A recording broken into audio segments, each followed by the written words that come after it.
Distinguished guests and friends, welcome to the EIB Institute Social Innovation Tournament for 2020. My name is Chris M.M. Gordon. I'm CEO of the Irish Social Enterprise Network, and I'm delighted to be your moderator for this, the online event for the EIB Institute Social Innovation Tournament.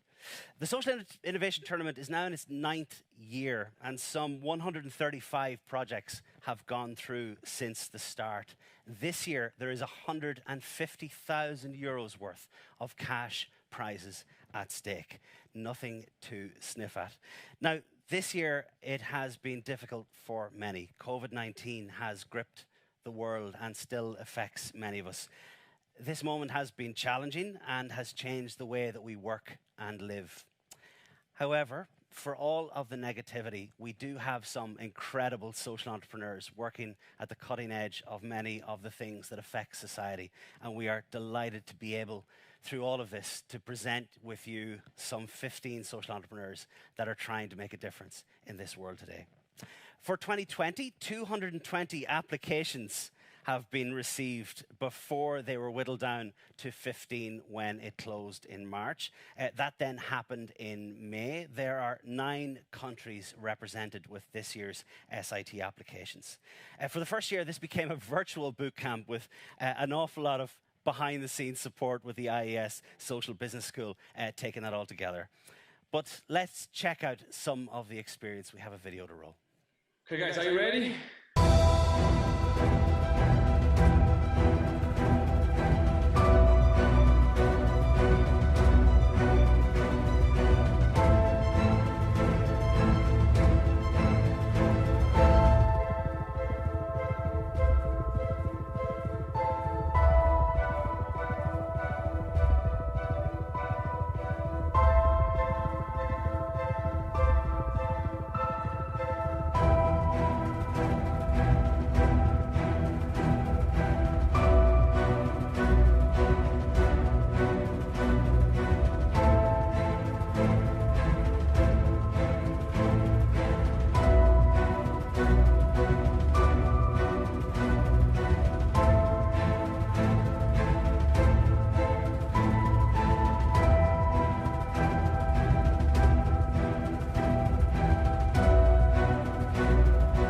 Bootcamp was amazing. I thought an online bootcamp, I was a bit hesitant, but it was really, really amazing, so thank you.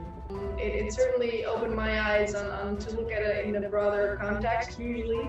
And I have to say too that we've been in some online bootcamps these days, and by far, this is the best. I didn't realize what we had already won, this great community and being here. And I think only when we are all somehow fighting for a better tomorrow, then we can achieve that together. This is an amazing experience for us as well. And thank you to all of you for being so engaged from the very first moment. Everyone said it was really beyond my expectations. Every year that, when I meet you all, with all your great process and what you're doing, it's kind of my vitamin D for the whole year.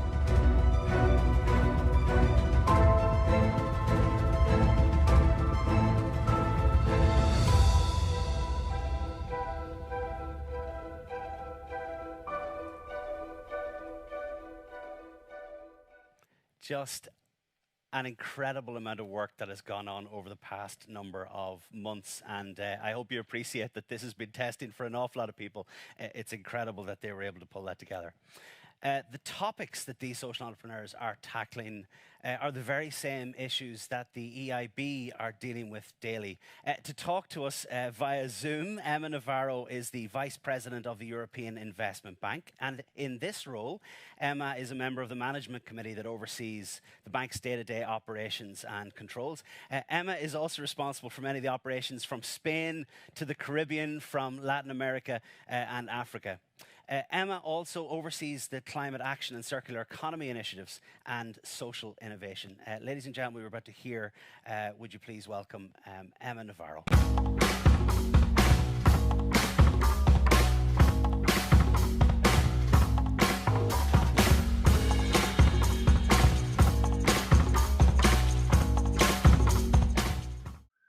Dear SIT finalists, members of the jury, dear friends, I am very happy to welcome you to the 2020 edition of the Social Innovation Tournament, the flagship event of the EIB Institute that rewards Europe's best social entrepreneurs.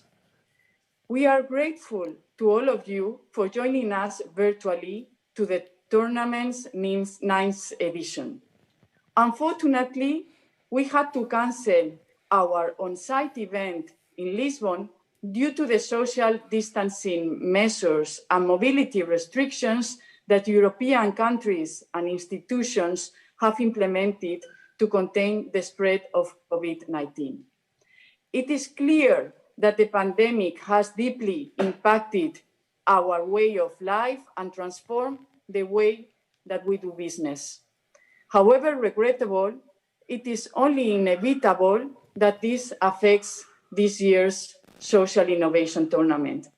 This was unavoidable for precautionary measures and for the safety of all. True, the SIT is to a large extent also very much about meeting, exchanging, networking with people, learning and innovating together.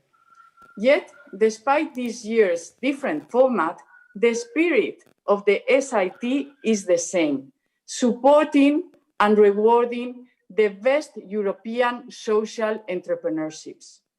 I am convinced that this year, despite this exceptional format, we will not miss once more the adrenaline of making a pitch to the jury and the interesting discussions with fellow social entrepreneurs and, of course, a good exchange of ideas with investors, academics, and the colleagues of the EIB Institute. Today, we have 13 teams from 9 countries competing in this final event, bringing you amazing projects such as a mobile bed tent so that children with disabilities can sleep safely, a technology to retrofit diesel buses into clean electric ones, a light box to prevent infant mortality in developing countries. And this is just to mention a few of the projects that you will see today. These 15 teams will compete for 4 prizes, 2 of them in a special category for projects focusing on the environment, particularly on biodiversity and ecosystem conservation. We are also introducing a new award, the Audience Choice Award, and I am very excited about this award because with it, not only you will get to follow the pitches, but you will also get to vote for the project that you prefer. Also, at the EIB, we are particularly pleased with the choice of our special category this year and its focus on the environment, because the EIB is the EU's climate bank and is the world's largest multilateral lender and the biggest provider of climate and environment financing. We are increasing our efforts to help countries adapt to the impacts of climate change and contribute to achieving Europe's carbon neutrality objective by 2050. We apply this in everything that we do, and our SIT event needs to also to reflect our commitment and priorities. But turning back to the event today, the Institute received 216 applications from 31 countries, and this is amazing. The work of the jury, presided this year by Justina Alders Cheya, fund manager at Triodos Investment Management, will be especially challenging. And I want to take this opportunity to thank the jury for their work. Of course, there will have to be winners. That is what this is a competition, all competition is about. But there will be no losers because the SIT is more than just another competition. It is the nurturing ground for social entrepreneurs and the beginning of a new journey for all finalists. Winners or not, you will all become members of the SIT Alumni Network, a vibrant community of more than 135 social entrepreneurs from 26 European countries. You will share ideas, experience, and you will also be able to benefit from training opportunities, financial support, access to experts, and also partnerships that we have established with corporates. You and your projects will become more visible and more recognized. In short, you will access a wealth of resources to make your venture even more impactful. But this will come after. Now we need to focus on this year's tournament. And I encourage you to be passionate and convincing today. I have no doubt that your efforts and projects will inspire us all. Without further ado, the final competition will start now. I wish you all the best of luck. Thank you.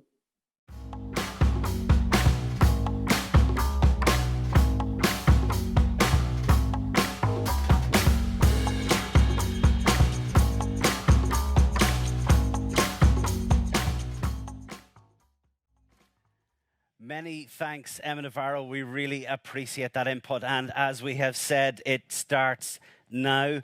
There are rules and procedures for this event, like any event, and unfortunately we're going to have to go over some of those now. So we have 15 finalists that are pitching today. They are going to be split over 2 sections. There will be 8 presentations, a break, and then 7. Then there will be an awarding event tonight at 6:30, so our jury has time to deliberate. This year there will be 7 minutes to present with 5 minutes Q&A from our judges. Unfortunately, we are very strict with time. There are a number of technical new issues that may arise as a result of this, so I'm willing to roll with it. So I hope all will go well. We sincerely wish best of luck to all of our participants that have had to adapt. So in a moment we're going to introduce our judges. Who are they? And first up, we're delighted to welcome the president of the jury, ladies and gentlemen, from Triodos Investment Management, Justina Alders-Shea.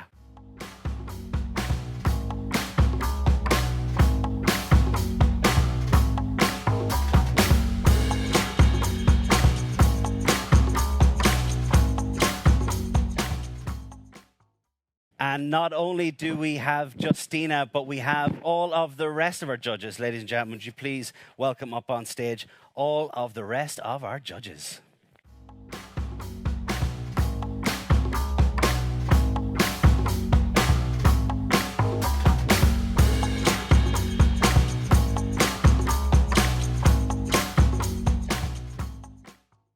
That is excellent. Thank you very much to all of our judges. We have Concepcion Galdon from IE. From OBS Italia Sicafi Uveca, we have Elena Castellari. Then we have Mission Unit Portugal Invaso Social Online, Philippe Almeida. We have Hoffman Global Institute for Business and Society at INSEAD, Catal Le Gulven. We have from Fee Trust Active Investors and Fee Trust Impact Investors, we have Olivia De Geer. And we have from the SI2 Fund, Peter Oostlander. Ladies and gentlemen, I encourage everybody to go on to 2020sit.com. You'll get one of these incredible booklets. You will be able to get a breakdown of all of our judges. So with that, with our judges now on stage, we will now welcome and talk a little bit about the prizes.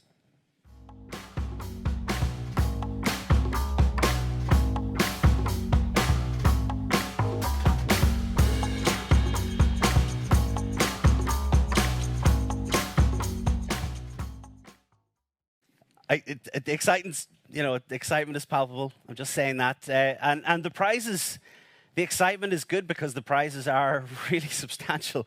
So to introduce you to some of the prizes, this year we have €150,000 in cash prizes.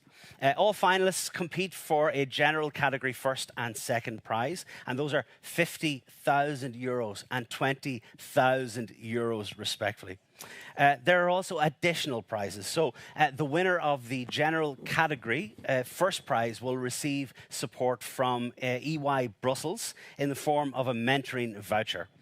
2 places have been made available by the EIB Institute in INSEAD on their social entrepreneurship program to attend their program.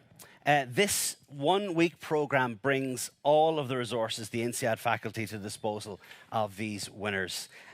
So we're very lucky to have those prizes all lined up. In addition to those prizes mentioned, though, we do also have a special category prize.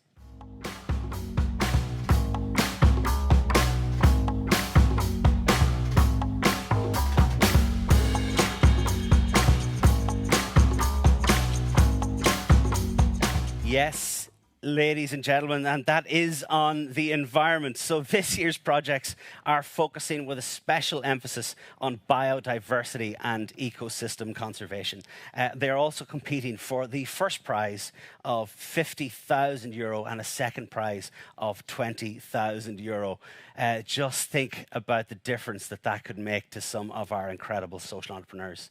Now, those of you that are eagle-eyed, those of you that can count, including our jury, will know that that only totals 140,000. As Emma had mentioned in her section, we have an additional thing this year. We are not done, ladies and gentlemen. There's an additional award of €10,000 for an Audience Choice Award. So this year, you get to decide who may receive that amount. There is €10,000 that you can vote from 3:15 to 6:15 after everybody has made their pitches. Please do make your voice known. They may not necessarily win a special category prize or something else, but they do have the opportunity of winning €10,000 cash prize because the audience said so. So please do get involved in that. Again, for anybody who doesn't already know, it's 2020sit.com. Please do log in. We're also encouraging people to tweet and to use social media channels at your disposal. And when we talk about social media, we really want to talk about the good stories. So if you think that your audience might benefit from some of the stories that we're able to hear from today, please do think about tweeting them. Using the hashtag SIT20 online. So to everyone, best of luck.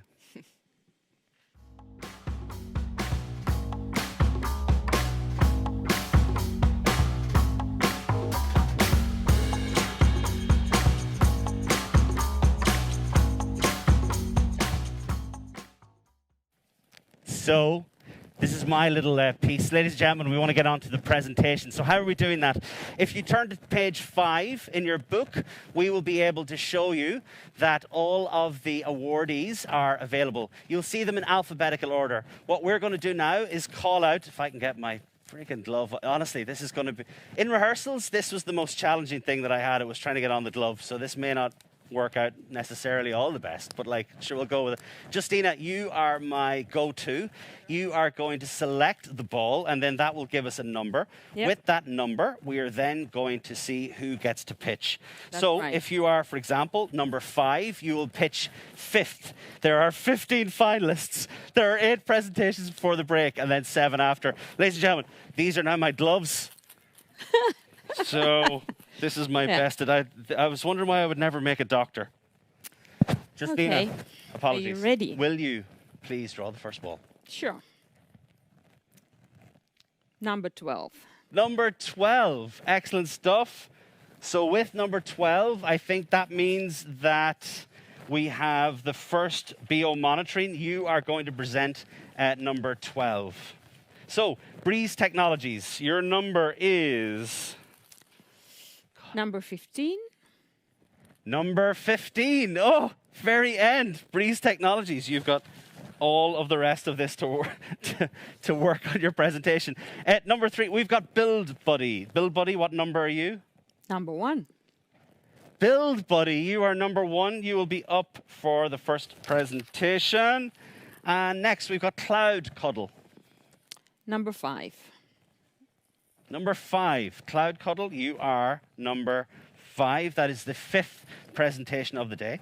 CM Fluids AG. Number 8.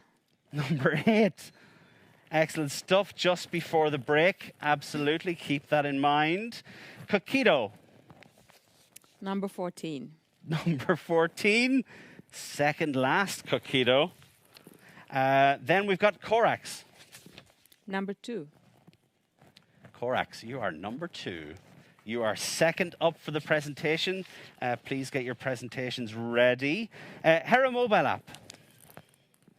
Number 11. Number 11. HeraMobileApp, you are number 11. Life-based value. Number 7. Number 7.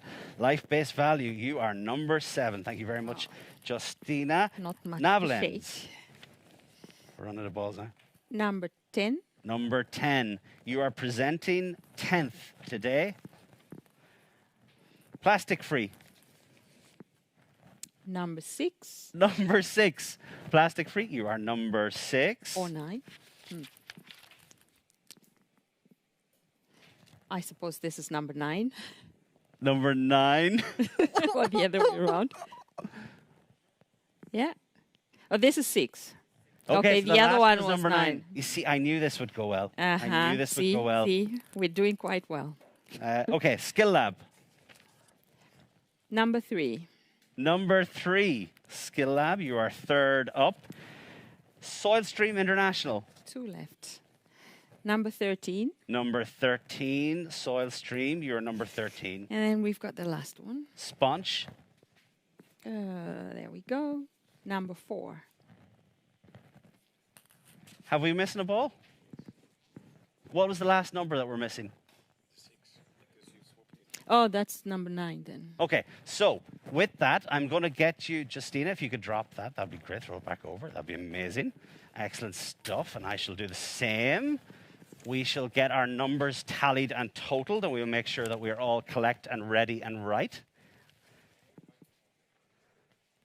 Excellent stuff. And so I love this part, right? This is like where there's technical challenges and that we don't necessarily know what's going on. For anybody who did the presentations, don't worry. We are going to give out the official numbers for all of them when we have it. Ladies and gentlemen, for anybody who wants to follow along, if you turn to page 5 on your SIT doc, you'll be able to follow along with what we have at the moment. Participants, I can see some participants on the Zoom call. Everybody good? We're all good? We appreciate your efforts, everybody that's been involved. We really appreciate all of the wit, and hopefully we're ready to go. Excellent stuff. Now, we see BuildBuddy are first to go, so we're just going to get up BuildBuddy if we can. Are they online and ready to go? Excellent. So, BuildBuddy, who have we got from BuildBuddy?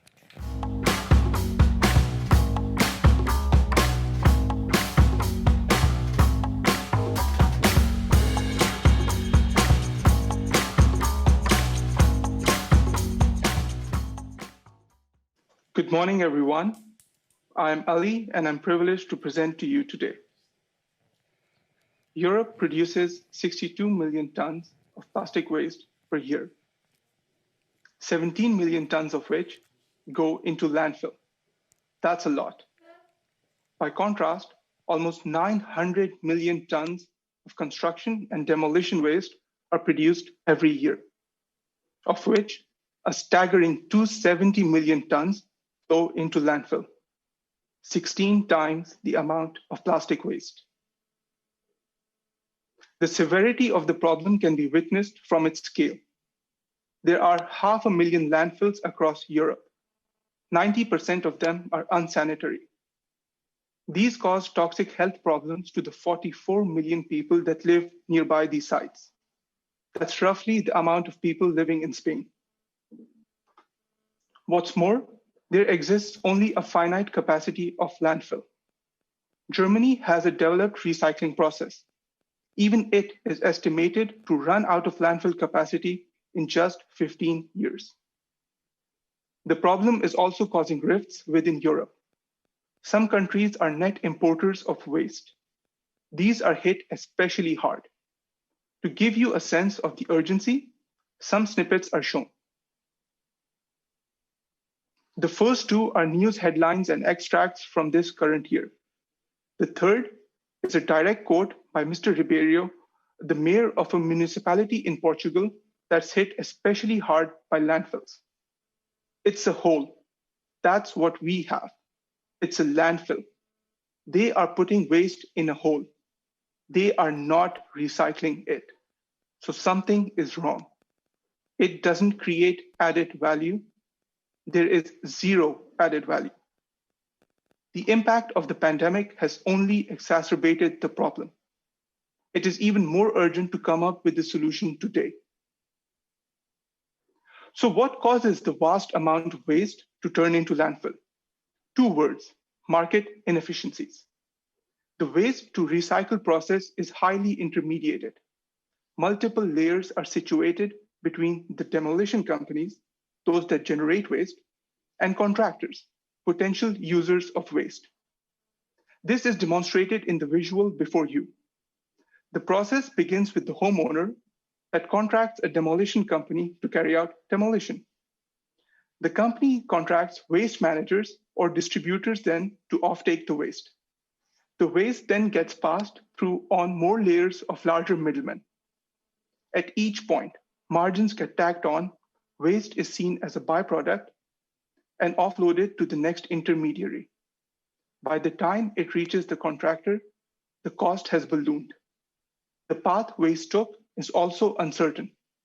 The contractor cannot reliably estimate the quantity or date. And so contractors end up using new material.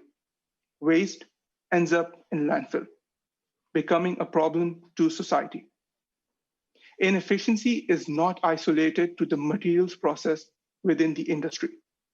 The construction industry has historically underperformed. The pandemic has not been kind to it. It is under pressure now more than ever to generate returns for its survival and find its feet in the sustainability-driven era of business. Digitalization of the industry is a necessity. The potential for transformation, though, is the silver lining on the horizon. Studies by the EU estimate digitalization alone to unlock €1 trillion from the construction industry. Digital tools disintermediate the value chain and transform interactions. They enable the aggregation of supply to enhance access and reach of products. And that is what our solution is built on. We present BuildBuddy, a data-driven marketplace that directly connects waste from homeowners to interested contractors. Middlemen are eliminated. Margin savings are redistributed. Waste is priced competitively. Contractors have one-click access with certainty. So how does this work? Homeowners simply upload their BIM with just one click. The BIM uploads quantity and type of waste onto our platform. The platform pools different BIMs across homeowners. A waste database is generated. Homeowners are incentivized through reduction in cost. More importantly, we give them peace of mind that the waste they generate is not polluting the environment. Contractors, on the other hand, can access available materials on demand. They do not need to wait for uncertain quantities of waste with uncertain qualities. This entire pool can now be accessed directly by the contractor and be ordered through a simple, efficient process. Provided visually is the impact of our intervention. We aim to reduce landfill from construction waste by up to 16% at scale.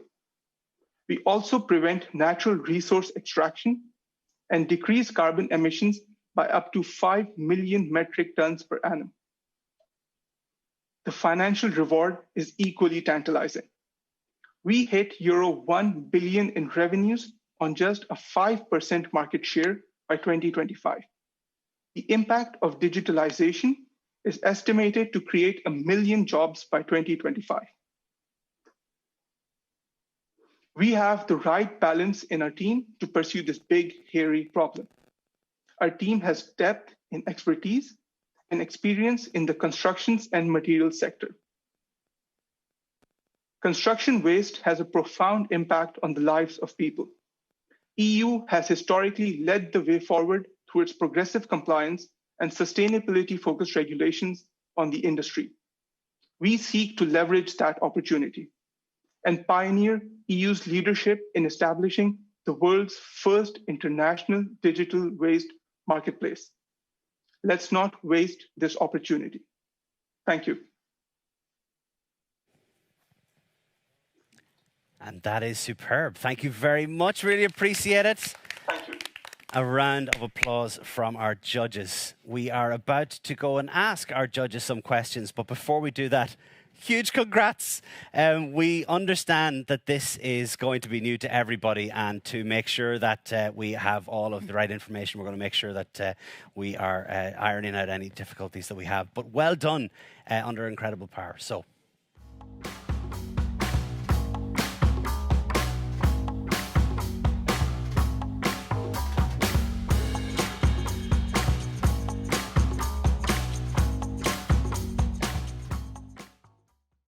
And now we have our Q&A for 5 minutes. Does any one of our judges want to ask some questions? Yes. Thanks, Ali, for your presentation. Just wondering how you will source your clients and how you will market your solution. That's a great question. Thank you. We will have to form strategic alliances with demolition companies and design agencies to actually source clients. On that front, a large part of our research actually unearthed companies that would like to have these homeowners onboarded. So once our platform kicks off, we will be able to onboard these homeowners. Thank you for your presentation. You explained that it was a fragmented market and with many contractors. Do they have the capacity to deal with this enormous waste that we have every year in Europe? So how are you going to deal with this issue, which is maybe the most important issue, I believe, for the future? So that's a good question again. Thank you for that. Germany alone, and I'm only going to talk about concrete aggregate for now. In waste, you'll have metals, concrete aggregates, and other products.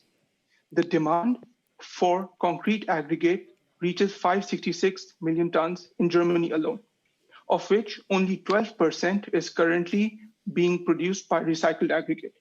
The rest of the 86% are coming either through natural resources or through imports. So in that sense, the demand is already there. It's just the capacity that needs to be aligned to match with the demand. And we're just talking about concrete waste for now. Justina, do you have a final question? Yes, I do. I was interested in the business model. So I understand the impact that you're trying to create, which is, I think, clear and well articulated. But how are you going to make your money so that you will be around in the next coming 10 years, 20 years from now? For us, the major driver of our revenues will be commissions. And historically, from marketplaces, we've seen that even though we can hit a lot of revenue, you will have to share a lot of margins just to keep the network effects ongoing. The crux of our business model, or the unit economics, is going to be on a commission basis when the sale of inventory takes from homeowners to contractor. We will take a percentage of the cut. So that's going to be our revenue base. Mm-hmm. That is brilliant. We really appreciate that. And time is up on that. That was 5 minutes, so we really appreciate that. Thank you so much. For anybody, appreciate the judges. I've just realized that the judges are my audience today. And so I'm going to have to rely on you guys to clap a lot. So we're going to have to, we'll work with us, all right? We'll make this happen, okay. I want to re-emphasize that the judges have been fantastic and they have all access to the information that they have so far. So we really appreciate you guys presenting today. So at that point, we will now consider moving on. We have our second person up.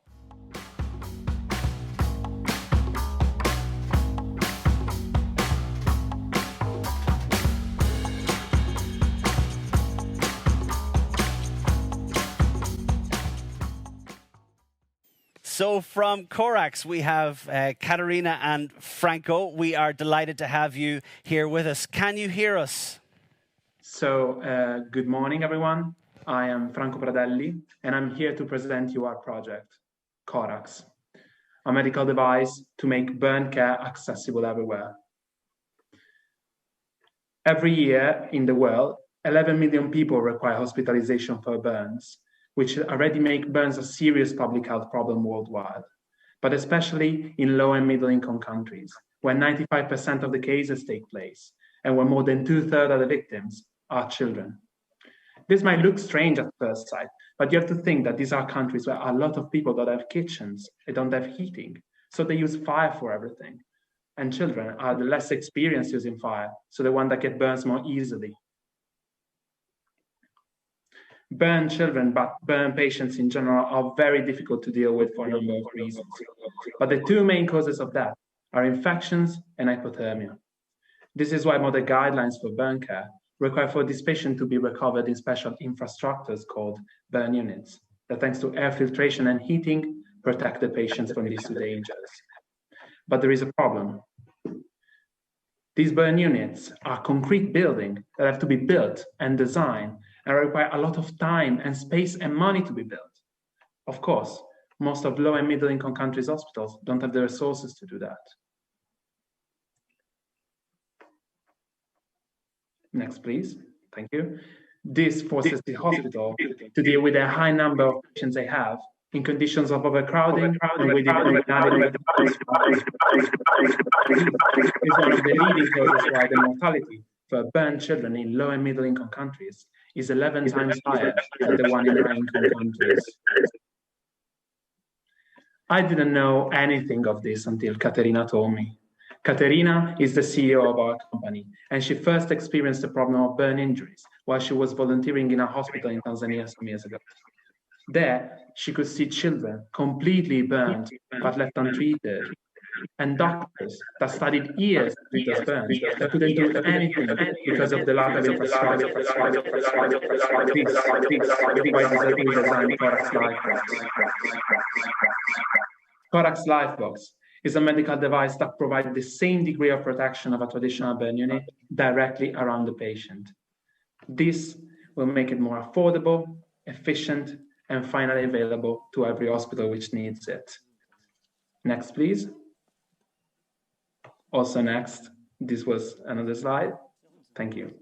The device is very simple to use. It can just be placed on a patient bed in order to not occupy more space. And it provides physical separation to the patient in order to protect him from unwanted contacts that can lead to infection. Now, there should be an animation. I don't see it. I don't know if you see it. Good. It's okay like this. Thank you very much.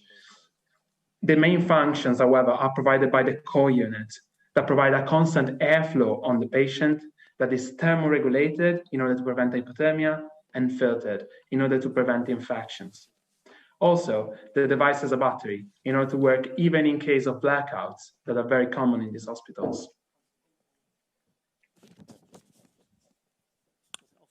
Next, please. Thank you.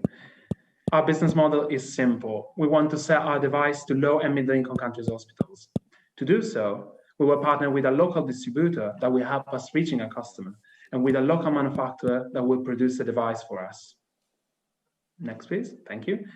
But why should this work? Why such a hospital should spend its precious money on a device like Corax? Well, three other reasons.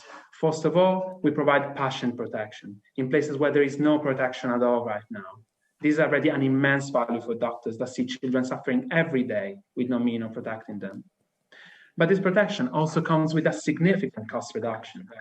Our solution is 10 times cheaper than a traditional burn unit, and I'm talking just about one bed of a traditional burn unit.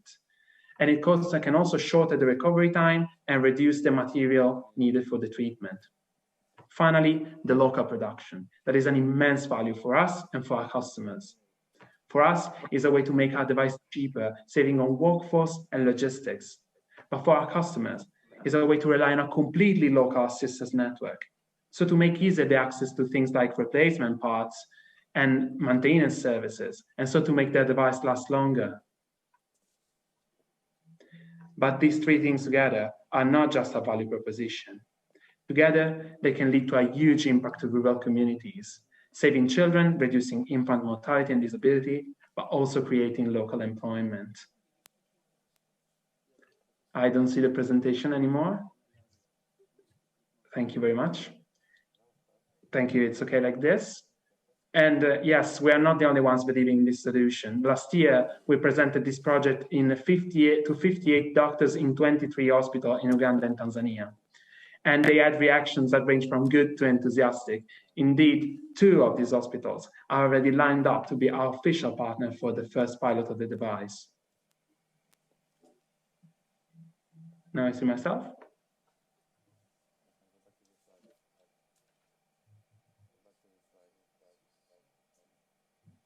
Thank you.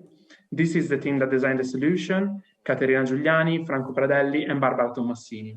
We are all biomedical engineers, but in time we specialized in order to cover also not technical parts related to our project.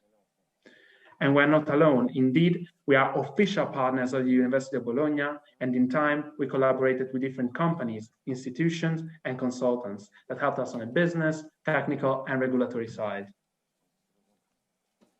But now we are back to our original field, engineering, because we are developing our final prototype, ready to be used in our first pilot that will be ready at the end of this year. This will provide us enough experience to launch our product already in 2021, next year. And so start making an impact and start making burn care accessible for the millions of people waiting. Ben, thank you.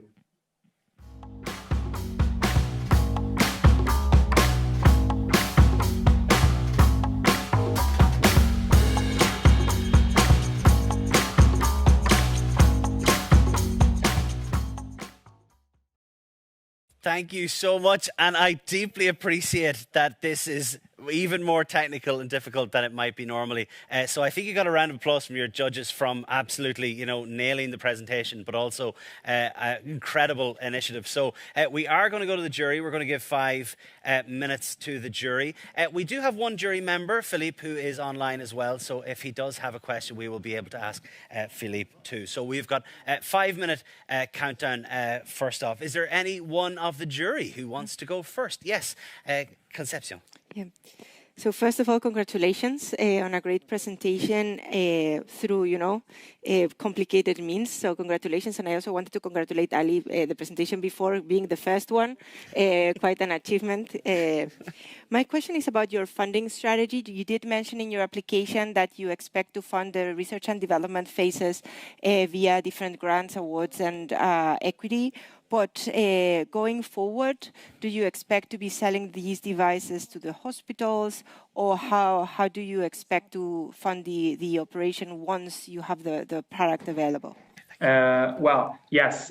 Now we are based on grants we won, hopefully on this grant as well, if you will give it to us. But yes, our main revenue stream for the first period will be the selling of our device to low and middle income countries, hospitals that want to optimize and make better burn care. Since they have a lot of patients in these countries, we have a lot of hospitals interested in technologies like this. So this will be our main revenue stream for the first period. No, thank you very much. We appreciate it. Cattell, I think you have a question for our... Yes, thank you. Hi, Franco. Congratulations to you and the team. My question is a little bit connected to the previous one, has to do with distribution. We are operating, obviously, in this context with highly decentralized health structure of various level of development, in particular in low-income countries. So what's your plan for distribution? And more specifically, I didn't see in the list of partners any international organizations very much seasoned with providing and supplying medical devices in these environments. Thank you. So yes, for distribution, we will rely on a local distributor. It's not in our partners yet, because we didn't start the partnership with them, but we already know that there are distributors that do this work in the countries we want to go first, that are Tanzania and Uganda. About the, let's say, great organization that does distribution, maybe can I ask a question as well, because I don't understand if you meant that you didn't see any great NGO in our partner, or if you didn't see any great distributor like multinational distributor? Yes, I was thinking, for instance, of organizations such as UNICEF, which has huge supply divisions that are seasoned in supplying everywhere in the world, for instance. We didn't talk to them yet. Of course, this will be an option, definitely. But for example, in Tanzania, we know that you have to rely to specific registered distributors that are in the country, also because for legal liability. So that's the thing. We have to really have local distributors in most countries. Excellent stuff. Perhaps we could try a different question. Maybe, Justina, have you got a question that you want to ask? Yes, I hope you can hear me. Thank you for a great presentation. I have a question about the local situation, the local regulations, also including taxation. If you're planning to distribute and sell your product outside the EU and in different countries in sub-Saharan Africa, have you looked into complications regarding taxation and legal matters? So yes, of course, that was mainly my work, to look at the regulations of outside EU countries. As I told you, our first target countries are Tanzania and Uganda. So we looked mainly at the regulation of these two countries. Tanzania has a complete regulation about medical device, very similar to the EU one, to the MDD, the current regulation. Uganda has nothing similar like this, as only drafts of regulations. So that's probably the reason why we will enter Tanzania first. But we still have to go deeper, talking also with NGOs already operating in these countries to understand how they do to have supplies for medical supply from Europe. Well, we really appreciate that. Plenty of avenues for opportunity and growth, and a huge congratulations for getting through not just the presentation, but the Q&A. Thank you very much. We appreciate that. Thank you very much. Thank you very much. Well done.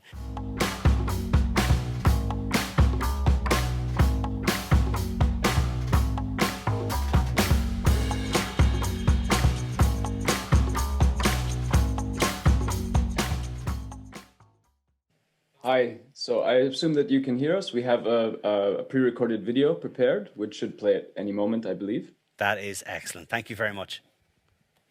Hello, everyone. We're Skillab, and it's a pleasure to present to you today. At Skillab, we're developing a mobile solution to help people turn their skills into careers.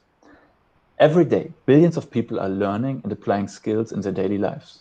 From writing code to writing essays, from packaging products to packaging children's lunches, from managing a team in the office to coaching a team on the football field. People are learning and building on skills at their jobs, at home, in their communities, and in classrooms. Despite this rosy picture, more and more people find themselves stuck in temporary and insecure jobs. Workers are seeing their jobs disappear to automation. Conflict and climate change are causing more and more people to migrate and start their lives over. In our changing world, people are struggling to connect their past with their future, their skills with careers. One of the biggest challenges that people face is painting a clear picture of their skills and abilities. If I were to ask you, what are your skills? Most people would struggle to answer that question and come up with something broad and vague. Another challenge is that many people can't rely on brands and titles to describe their experiences. Imagine for a moment a single parent who provides for family by selling handicraft in a local market. What job title describes that work best? What would that person put on a business card? A third challenge is that millions of people are disconnected from networks that can advise and help them to find job opportunities. Everyone here has probably relied on friends and colleagues for help. Now imagine that you're a refugee who just arrived in Europe and have to find your way in a completely new environment. Those networks simply aren't there for you. The example just described is not an outlier. In fact, the problem reached a massive scale already before the COVID situation. In 2019, there were 72 million forcibly displaced people, according to UNHCR.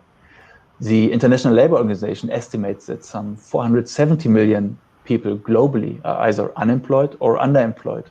and a whole 2 billion people are informally employed. It is clear that new solutions are required, solutions that can scale, and solutions that connect people with opportunity using their skills, not titles, degrees, or brand names. And this is exactly what we do at Skillab. What you see on your screen right now is the global labor market expressed in skills, without titles, degrees, or brand names. There are 13,500 individual dots on your screen. Each of them represents a unique skill, from cleaning kitchen surfaces to running political campaigns. All skills across all professions and sectors are captured here. This model is built around real people with real experiences and real skills. It's a learning model that continuously learns from people using the solution. And it is this model that makes it possible for us to capture in great detail any person's skills, regardless of where or how they got those skills. So the question now becomes, how do we put the power of this technology into the hands of people all over the world? And the answer is with a simple mobile app that uses the model we just described to perform a personalized interview with a person in 27 different languages.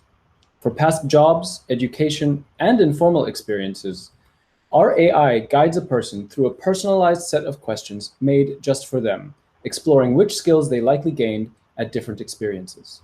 During the interview, our AI learns and adapts the questions in order to zero in on a person's unique set of skills. Skill by skill, experience by experience, our application builds a complete picture of what a person's very own unique skill set is. So the question remains, how do we help turn those skills into careers? And the answer is with our Occupation Explorer, which allows people to explore how their skills match to thousands of different occupations in different sectors. From retail and sales to farming and agriculture, the Explorer helps guide a person towards opportunities where they could put their skills to work. Here you can see that this person is exploring how his skills match to different engineering professions, and he can see that he has 14 out of 39 required skills to be a component engineer, for example. And for any profession, a person can click to learn more about that profession and what kinds of skills and knowledge it requires. Not only can they see which relevant skills they have, but they can also find out which skills they need in order to work in a profession. Finally, with the click of a button, they can generate skill-based resumes and other documents highlighting their skills. The documents are automatically translated into dozens of different languages. So the next question is, how do you reach people who need your solution? And the answer is through our partners. At Skillab, we work directly with organizations helping to connect marginalized communities with jobs.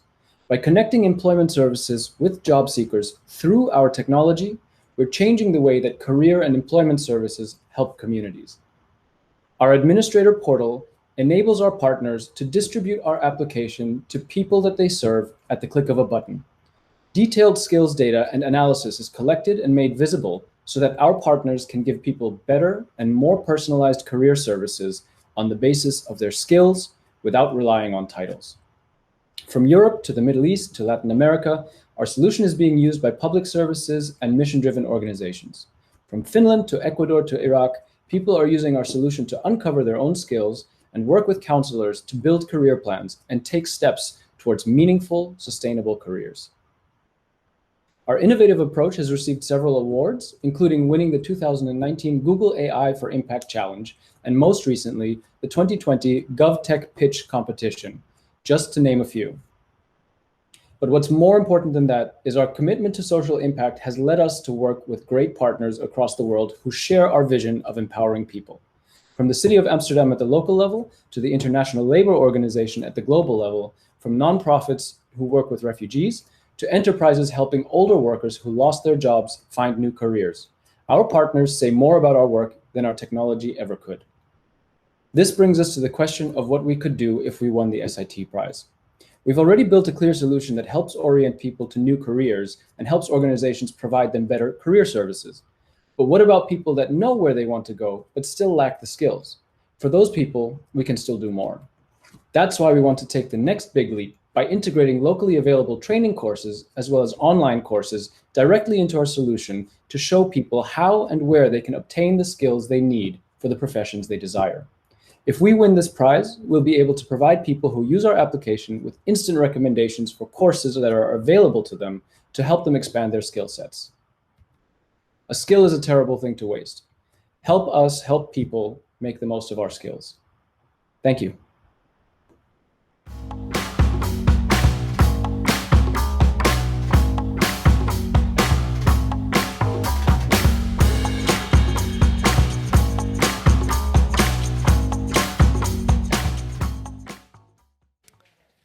Christophe and Karim, I hope you can hear us. We are about to go into the Q&A.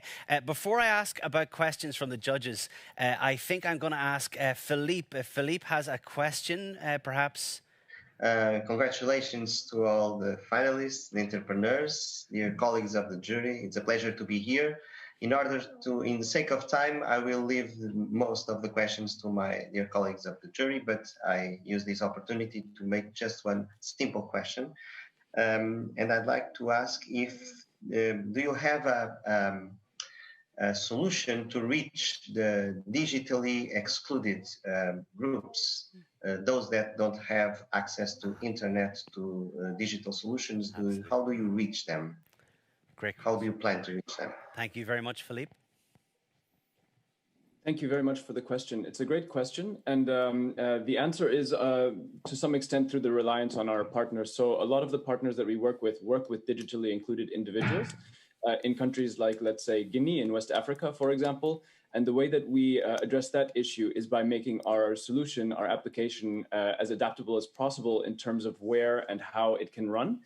So it is a mobile optimized solution, but it runs as well on laptops and desktops, which enables partners of ours that are serving the digitally excluded to be able to serve them through workshops in laboratories on computers if they're able to enter, let's say, career or job centers. So we try to make it run on as many platforms as possible and make the delivery model as flexible as possible. Well, great question. I appreciate the answer. Thank you so much. Peter, you have a question for our panelists. Thank you very much for the clear presentation of Skillab. Really interesting innovation. The question I have is, what is your own business model? So how do you make your service sustainable? Financially sustainable. We run a software as a service model. So we do not sell or ask money from end users, so to speak, but we're selling to those organizations who run employment services. And as a software as a service model, this obviously is a decreasing function for us. All the costs are in setting everything up. And then by more and more licenses being bought by our partners, we managed to decrease the price, so to speak, for our partner organizations, who in turn distribute at their own terms the tool to their end users. Great, I appreciate that. Elena, I believe you have a question. Yes. Thank you, Christophe and Karim, for your presentation. You made it very clear that in order to expand your outreach, you have to rely on partners. And you have to pick up partners in different sectors and different countries. Do you have a strategy? And what to make your partner interested in your solution? What is the appealing value proposition to them? That's a very good question. And we just by how the tool is designed, we started growing in Europe, which is our core focus, core market. We're very fortunate that there's a lot of effort within the European Union to structure labor markets in ways that sort of eradicate borders more and more when it comes to understanding labor markets. So the European Union is a natural ground for us to start and operate in. We do see, however, that there is certain similarities in terms of how labor markets are structured, for example, in Latin America or even the Middle East where we're active. And so this is regions where also we're obviously taking part in. To your second question, or second part of your question, what makes our solution compelling? I think we can divide this into two categories. One is direct, or if you want, so efficiency increases on our client side. So if you imagine an employment service, decreasing the time it takes to onboard a client of theirs, so to speak, that's a real tangible monetary value for our client. If you think of all the not so tangible values, everything that goes under social costs, the costs of somebody not finding employment or finding employment later and so on and so forth is a whole new box which I won't open. But I think the important bit is to understand there's tangible direct benefits for our clients, and then there is a whole lot of, so to speak, social and less tangible costs, which depending on the client are more and more important. Well, with that, I'm afraid we don't have any time for more questions. We wouldn't be able to get a question in and answer it back in time. So we deeply appreciate it. Thank you very much from all of us. Skillab, round of applause for Skillab. Well done. Thank you, jury. Well done. Good presenting. We are over the hump. But ladies and gentlemen, we are about to move on to our fourth presenter, Sponsh.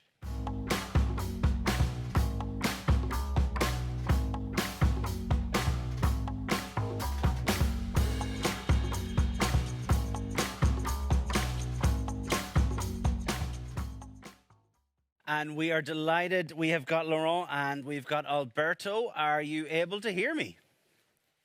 Absolutely. Good stuff. This is excellent. I'm glad we've solved some of these issues. We are really rooting for you. We sincerely hope you have the best of luck. You're going to have this live with a script, and I'll just count you in. So if you're ready to go, 3, 2, 1, best of luck. Thank you. Go ahead. By looking at how nature survives in dry areas, we developed a textile that absorbs and releases water from a massive untapped reservoir, the air around us, without adding energy and fully off-grid, helping young trees to survive the first harsh summers, allowing us to turn degraded lands into beautiful nature. My name is Laurens Boot. I am CEO of Sponsh, and today we will share with you how we are going to regreen the planet with water from air. This all started when I set off with my family on a camper trip through Spain and Portugal. It was 2017, the driest summer on record. Water reservoirs were completely empty and there were wildfires everywhere. However, every morning when we woke up, all the things we'd left outside were soaking wet because of the dew. And that reminded me of this little beetle. This beetle has learned over millions of years how to survive in the driest areas by collecting water from air. And he's not the only one. The atmosphere contains 12 quadrillion liters of water, more than 10 times the water of all the rivers on Earth combined. So I thought, why don't we do that? I started Googling and came across several publications by Dr. Catharina Stevens, an associate professor at Eindhoven University. Inspired by nature, she had invented an amazing textile that absorbs and releases water from air just using temperature differences. So I decided to give her a ring. She said that she only had several square centimeters, but that she got weekly questions if it was for sale. She also said she would love this innovation to become reality, but that she was not an entrepreneur.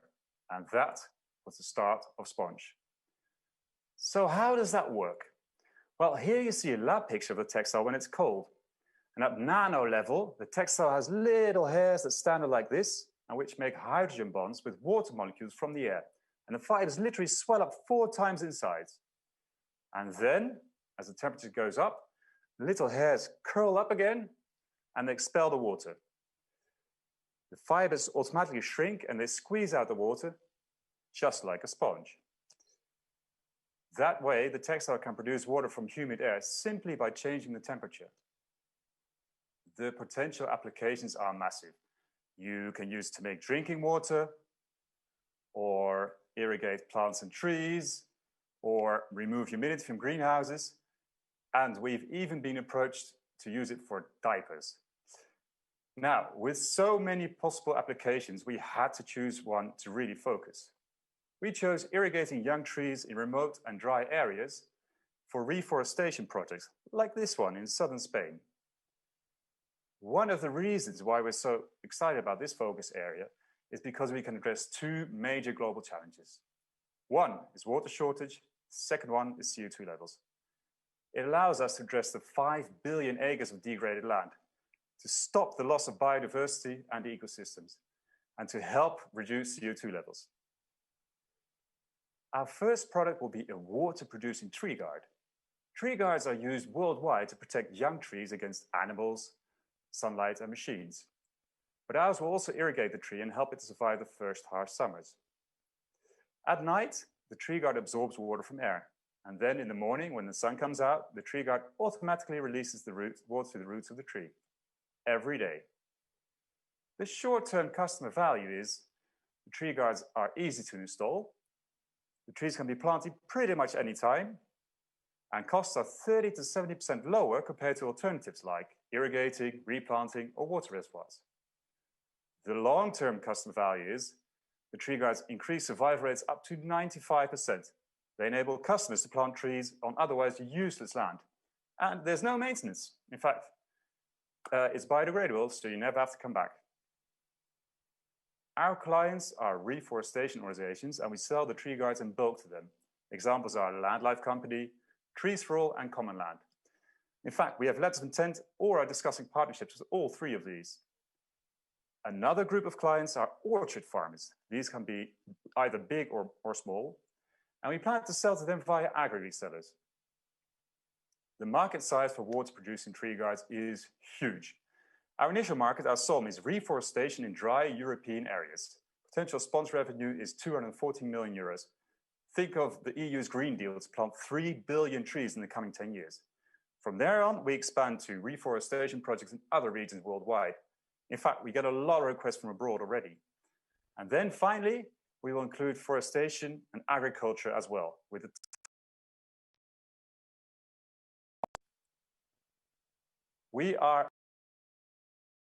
Which means we have a longer go-to-market than, say, an IT startup.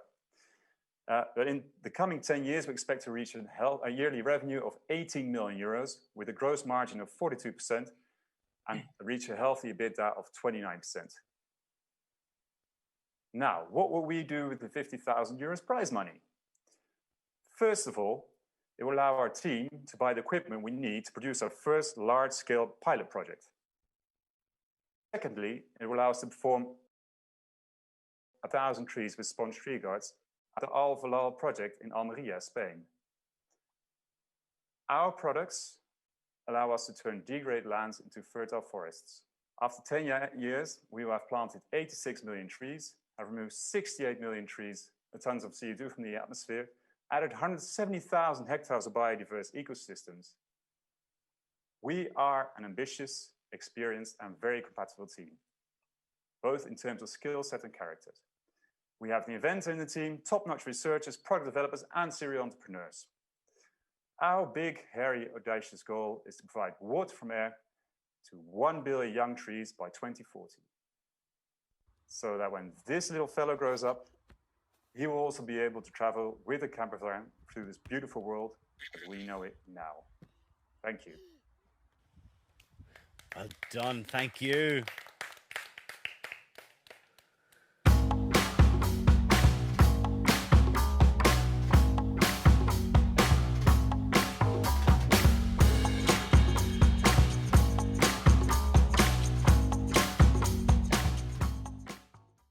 Honestly, I thank you so much to the jury as well. We're all sweating it here in the studio. It's just getting hot. I don't know what it is.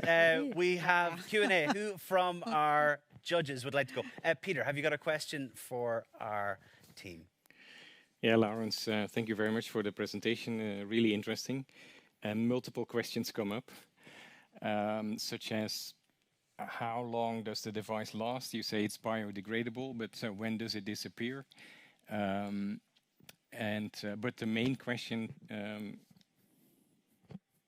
to me is actually, what are the steps you need to take? Where are you exactly, and why does it take until what I think 2023 or 4 before you're actually going to hit the market? Thank you very much. Valid questions. So in terms of how long it lasts, there are actually two parts to that question. One is we expect it to work for 2 seasons, so 2 summers basically, which is exactly enough to help the tree survive the first tough years, and that then it will function less than initially. The tree guard is actually made of cardboard, which degrades as normal cardboard, and the coating inside on the textile will degrade within maximum 10 to 15 years. That is excellent. Then your second, sorry? Go ahead. Yeah, and the second part of your question is why it takes so long, right? or what before we go to market. Well, actually, to be honest, that was something I learned as well. I'm an engineer by background, I'm not a chemist. And what we found out is scaling this up and making it bigger takes more time than I thought. I was warned, to be honest, by chemists that it takes longer time in chemistry to reach scaling up. I'm more of a mechanical engineer, and it's easy to take steps of 100 or 1,000 times each. But this is, it takes more time in chemistry also because we put things together and then you cannot see because it's nano level, and then something comes out and you don't know exactly if it works, why it worked, etc. So we've noticed it takes longer to get to the development. So we made our first prototypes. They didn't work well enough for commercial rollout, so we had to take a step back. And now we're reaching that second level of prototypes. We're already testing most of the features in Southern Europe, here in Portugal. But the last cherry on the pie is still in the development in our labs in Eindhoven. Well, listen, well done. Nice, comprehensive answer. We'll not blame you for not being a chemist. Is there anybody else in the jury who wants to ask a question? Yes, Cokido. Yeah. So congratulations. We see this like beautifully simple, life-saving solution, but of course it must be super complicated, in the back end. So I wanted to know what could go wrong, right? What is your biggest fear that could really delay the development even beyond what you said, or make this not impossible, but what would be the biggest burden? What keeps you up awake at night? Yeah, exactly. Well, fortunately, nothing keeps me up awake at night except my kids every now and then, from the company, I mean. But so commercially, it looks really good. The team looks really good. We have the backend really well set up. But the scaling up is going to be the most difficult part. That's why we have a bit more time on that. Because there are always some unknowns that come in. So if you can make something in at lab scale, it will be different to do it in a larger scale. And now we have some very experienced chemical experts who have, in the team, who have done these processes before to help us scale up. Because the danger would be that we can't make it at the cost that we expect that it's now. So the materials are okay, that we're fine with that. We've sourced those, we checked with all the suppliers, that's fine. But getting it all together in a way that is fast enough and cheap enough, that could be an issue in the scaling. Well, so that's actually the major issue. Well done, and good questions. It's not just about the things that can go right, the things that could potentially go wrong. It's always good to have a good overview. Deeply appreciated. Thank you very much. We are thankful for that. We will move on to our fifth. Oh, round of applause. Thank you.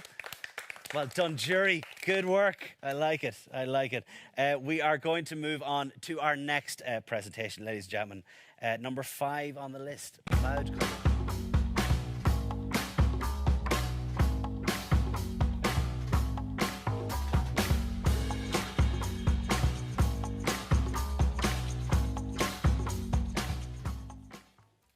From Cloud Cuddle, we have Ota and Lot. I don't know if they can hear us right now. Can you guys hear us? Yes, we can hear you perfectly. Oh, amazing. You see, we'll get there in the end. I knew that we would iron out technological issues and everything. For those as well that we were talking about at the start, we will come back to discuss some of the other presentations. However, for this Cloud Cuddle, we are absolutely delighted to have you. I'm going to count you in if that's okay. So if you're ready, we'll go on 3, 2, 1, and best of luck. Imagine being fast asleep in the middle of the night, surrounded by peaceful sounds. But suddenly, your daughter starts crying. She's awake and frightened, is shaking, and starts crying out louder and louder. So you turn on the light and go straight to her. This is what millions of families all around the world experience every single night, because they have a disabled child that wakes up every single night. Now, they don't know why, but the big question is how to calm them down so they can relax and go back to sleep. The answer, of course, is our Cloud Cuddle, a bed tent. It fits around any one person-sized mattress. Due to its structure, fabrics, and design, it prevents these sensitive sleepers from being alerted and disturbed so they can dream on. Inside the Cloud Cuddle, they feel safe, cuddled up like a baby swan. Meet Luz. She kept her parents awake for so many years. The parents were on the verge of a nervous breakdown. But now you see one happy family. Because Luz now sleeps in a cloud cuddle and hardly wakes up anymore. Moreover than 100,000 families in the world need cloud cuddle. Because these children and adults like Luz are affected by many different symptoms like Down syndrome and autism. How did we get to this fabric-wide solution? And did we intend it for the purpose of calming people down? Not really, to be honest. Let me take you back in time to 5 years ago when we started our journey. We were challenged to find a solution for a big issue of families with multiply disabled children, sleeping away from home. Because these children have to sleep in big wooden encaged beds due to spasms, because they have to be kept safe inside, and because they have no sense of danger. But these beds are not mobile, which means that these families can never travel, never visit grandma, go to Disneyland, or go skiing. They are always in lockdown. Parents get frustrated and exhausted. They are at high risk of burnout, divorce, and loss of job, which also affects all the other kids. And that, ladies and gentlemen, is why we invented the Cloud Cuddle in the first place, as a transportable device that can set up a safe space anywhere they go and is easy to take along. Because it's inflatable, it's lightweight, and you can put it in a weekend bag. We set our price at €950, far more affordable than other solutions on the market, such as having to go to places for handicapped people or renting one of these beds for 650 times every time you leave the house. The market is divided in 3 segments. The home market, where 8,000 people currently live, and you have daycare centers and care homes for children. We get so many grateful messages on a daily basis, such as these ones. Parents telling us about freedom, stress relief, and that the children never slept better, preventing these parents from a possible burnout. Did you know that 60% of these parents are at risk of a possible burnout? And an average burnout costs around €60,000, which goes into medical bills and unemployment. So there's also a lot of money to be saved here. And there's an even bigger market out there. Let me give you a glimpse of future opportunities. As hospitals and care homes knock on our door in search of a friendly solution to calm down frail older patients. Patients who are also stressed, wake up at night, scream, and tend to fall out of bed. This is one of the current solutions, but Cloud Cuddle is much lighter, easier to store, and far less expensive. So nurses as well are stressed out and beg us to develop a Cloud Cuddle for elderly.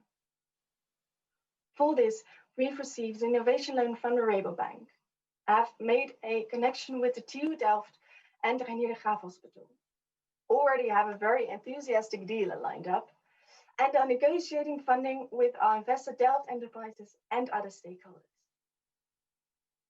We are very excited to be filing for a patent for a bed that looks very similar to this one. Because there's so many more people to be helped and so much more money to be saved. For instance, on days in hospital. Did you know that frail older patients tend to be in hospital for 10 to 15 days longer just because lack of sleep? In Holland alone, that means that there is €1,500,000,000 extra spent every year. In Europe, we estimate that can be 40 times as much. To wrap it up, we launched the Junior in 2017, won several awards, and took 2 years to improve our product and our supply chain, and to finalize our CE certification, become a Class 1 medical device. Then we entered the German market. In the upcoming 5 years, we aim to upscaling Junior and to develop and launch Cloud Cuddle Senior. We have a quite straightforward business model. We sell the Junior directly in our home market and establish partnerships with sales abroad. For the seniors, we establish partnerships for sales abroad everywhere. The key to achieve this is, of course, a great team. We all have different backgrounds and different focus areas. We are surrounded by very expert freelancers. We'll soon open vacancies for sales and supply manager, and are supported by our investor and medical professionals. Our ambition for winning this tournament, upscaling our market in Germany and entering the French market. Because with your support, we can help so many more vulnerable people, from disabled children to frail older patients. They are in need of a cloud cuddle because they can improve their sleep and to ease the lives of those people who care for them. The sooner, the better. Thank you. Thank you very much. Well done.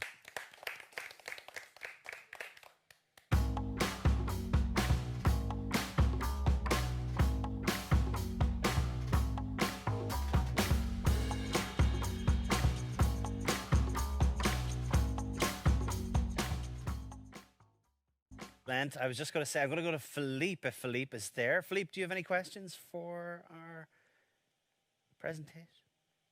Yes, just a quick one. Yes. Congratulations for this interesting new product that has clearly a social impact all over the world. But isn't it actually easy to replicate or to improve by a major competitor or supplier? No, it's actually quite difficult to replicate. Is first of all because we protected the product that we already have and are patenting the new development. You have to imagine that these bed tents are specially developed to withstand all the forces and all the hygiene requirements that are necessary for disabled people. The medical device certification was actually a really big need. We are actually a social enterprise as well, because we set our price as low as possible, making it accessible for all these parents who need the product, because that is one of our biggest missions, to help them as soon as we can. So to be able to replicate what we do with the same force, hygiene, and ease is actually not possible with the techniques we use, and we have also protected the techniques. By the way, sorry for the mess up in the beginning. I was seeing different slides, so I just wanted to check, but I hope that didn't disturb the story. We will not keep that against you. Do not worry. That is not necessarily anybody's fault. We take that into consideration. But I deeply appreciate the question for Philippe and the answer.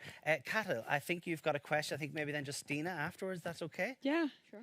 Thank you very much, Lotte. Don't worry. It was a great presentation. We all enjoyed it and could really follow the storyline. So not to worry. My question for you is, so you say in 2017 you launched the junior version. Could you tell me what are the main lessons that you've learned through the revenue generation since then that you will apply to the elderly version of the model? Yeah, the main lessons that we've learned actually at that point, we were just B2C. We really wanted to help these parents. What we noticed going on from 2017 to 18 and 19 is that the product was really picked up in care homes and hospitals. So for the junior, we accidentally sort of also got into that market. And that's where we learned that the problem of these disabled children was much bigger. That is actually where the idea for the senior came from, because these care homes told us, it's great that you have this for children, but please also develop it for the elderly. And that was something we were not aware of. Myself, I'm a mechanical engineer, so I'm not from a medical background. So it was also mostly telling to really visit these families, be in these care homes, go to these hospitals, and really spend time there to see what goes on, to really know the customer and know what their wants are. I think that is key to the success. That is excellent. I appreciate that answer. Thank you very much. Justina, you had a question for... Yes, thank you so much for this great presentation. What I hear you saying is also that the production process is quite extensive. It's you take a lot into account, and that makes the product, difficult to emulate. I just wanted to hear a bit more about the expenses, the costs that you have to incur to get this product on the market and profitable for yourselves. Could you say something about that? Yes, of course. It was, especially the supply chain has been quite a struggle in the last few years to get that really on board, especially because we want to make it sustainable and make sure that we only work with social partners. And the biggest cost in this is the fact that we have to follow a lot of regulations, which are really good to have in this market. So all of our suppliers and all the manufacturers that we use have to be certified in all these ways. So about 1/3 of it actually goes into production costs right now. but we hope to be scaling up our batch numbers in 2020 and 21. And by scaling that, we can cut on the production cost and hopefully in there also the sale price towards parents with disabled children. Next to that, of course, we have our own team and our expenses. One of the reasons, by the way, is why we work with quite a few freelancers is that we have more control ourselves of the expenses that we make, that we only take those expert hours that we really need at that point, but we only have a really focused team of the 4 people that you saw in the picture. Those are about the biggest costs that we have into making this product and put it on the market. And one of our goals is to get it even lower in the upcoming years when our batches grow. Well, we really appreciate that. I will allow one last question, but it has to be quick. Is there anybody who's got one last question? Anybody on our jury? Yes, Olivia, very quick. Have you identified competitors in the market? Competitors? What our competitors are? Yeah, so for the junior, what your biggest competitors are actually are other bed tents, but they usually cost over a few thousand euros and are way not as mobile as the product right now that we have. So actually, for the junior product, we were a new product because these parents used to stay at home and they were not able to go. The story that I told about you, Luz, she really, for the last 23 years when she was alive, her parents had no other solution. So in a certain way, with that, we are quite a new product. That is and our competitors are very small. For the senior, thank you very much. I'm going to have to stop. I apologize profusely. Well done. I don't know if you can see the times, but we did just run out of time, but I deeply appreciate it. I think you got your point across, and thank you very much to our jury. Sincerely, thank you. We're about to move on to our next 6 out of 8 presentations in the first batch before our break. So, ladies and gentlemen, we are going to go to Tucuvi.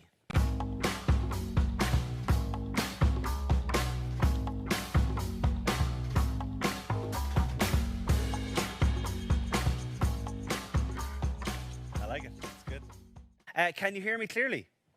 Yep. Can you hear me? Oh, excellent. You have slides and presentations. We are going to let you go. We are going to give a countdown timer of 7 minutes, and I'm going to count you in now, if that's okay. So I'll count you in on 3, 2, 1, and best of luck. Thank you. Hello, everyone. I am Maria. I'm the CEO and co-founder of Tucuvi, and I'm going to tell you a bit about my life.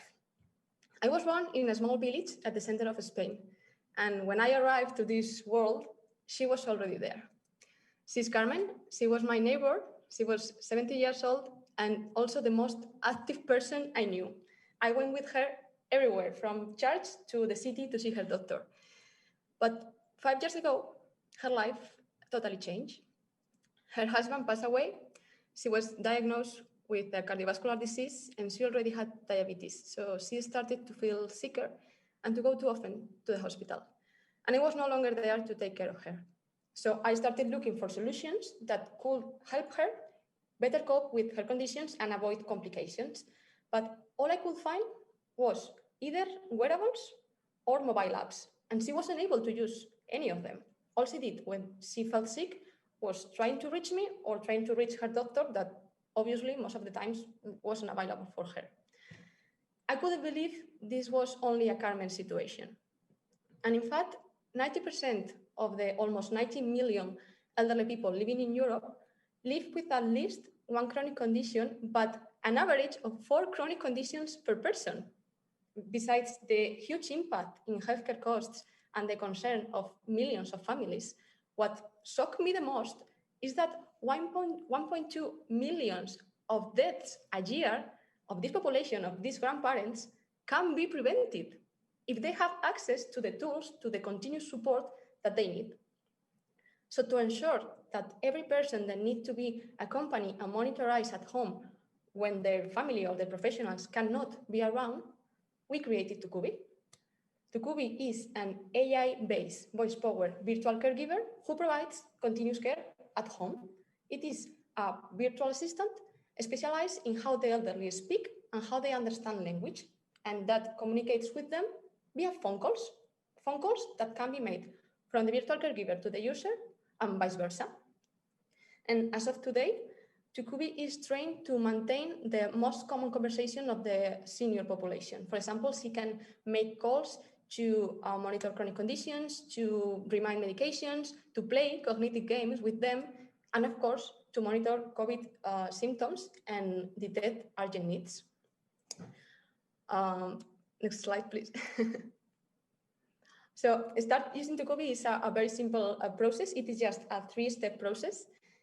First, the healthcare or social professionals choose which type of call can better help each person. For example, for Carmen, we want to see how she's doing and to monitor, of course, her cardiac issue.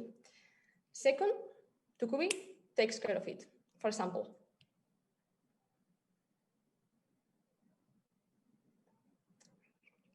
good morning, Carmen. It's Lola from the hospital. How are you doing? Hello, darling. I'm okay. A little busy because I've started painting classes, but I'm good. I love it. Wow, so happy to hear that.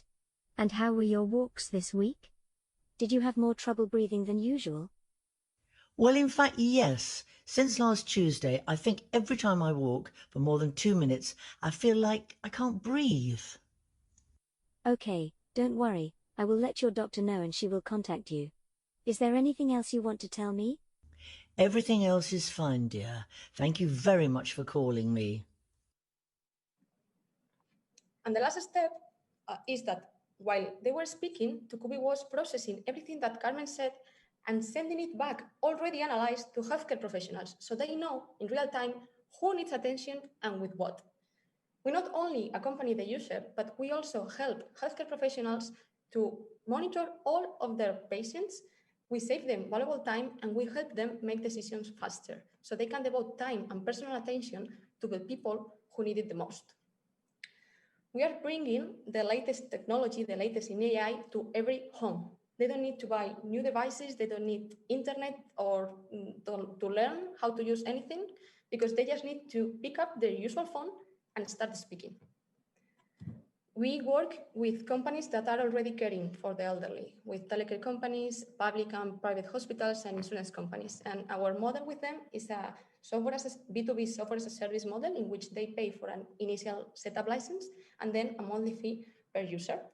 And we are helping them expanding their capacity of care and evolving from reactive healthcare to health assurance. While one of their nurses or telecare operator can make up to 60 calls a day, Tucuvi can make up to 100,000 calls every day from the same telephone number. So we can reach all of their patients and maximize the impact of human attention. We founded the company 1 year and a month ago, and in this time we have the pleasure of being rewarded with some awards, but most important, we already have the trust of top hospitals in Spain and also of the biggest telecare company on the country. Since this March, we've been able to care for more than 14,000 elderly people aging at home, and we detected more than 3,000 risky situations that otherwise could have been detected too late or not detected at all. Our objective for next year is to increase our presence in Spain and also in Portugal, and to be able to care for at least 100,000 people. And we believe in the potential of digital healthcare to enhance continuous care of the elderly at home. And in that way, we are working towards integrating Tucuvi into public and private healthcare systems so that it becomes an efficient monitoring alternative in the clinician's routine. 2 years ago, Marcos and I started this journey, and since this summer, we are so lucky to have 4 new spectacular people working together to make Tucuvi the most accessible, empathic, and intelligent virtual caregiver ever. We are proud to be pioneering technology for people, just for people like Carmen, because although I know that I cannot be there every day for her, I love that now Tucuvi can. So thank you for helping us, making sure that she always has someone to speak to. Thank you for helping us making continuous care accessible for everyone.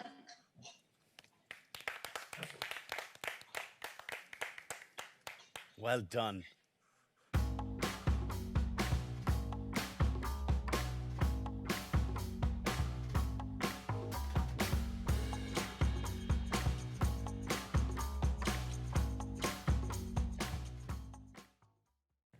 Maria, thank you very much. We really appreciate this. I presume that's Marcos? Yeah. Excellent. Okay. It could be a randomer. I don't know. I am delighted that you could both join us on the call. That is excellent.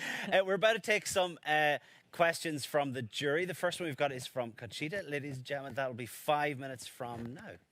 Hey, so congratulations on your presentation.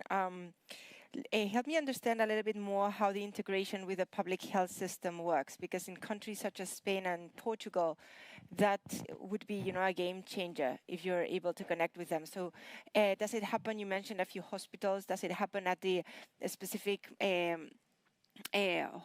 hospital level? Do you need to talk to the region in order to get a contract, or what is your expansion plan, and how do you need to work with them? Hi. Thank you for the question. Thanks for the question. As you mentioned, it's very specific because the private and the public system in Spain are very different. So in order to integrate with the public system, it's a really long process, and actually it can be easier, but it depends on the hospital because every hospital has a specific technological system.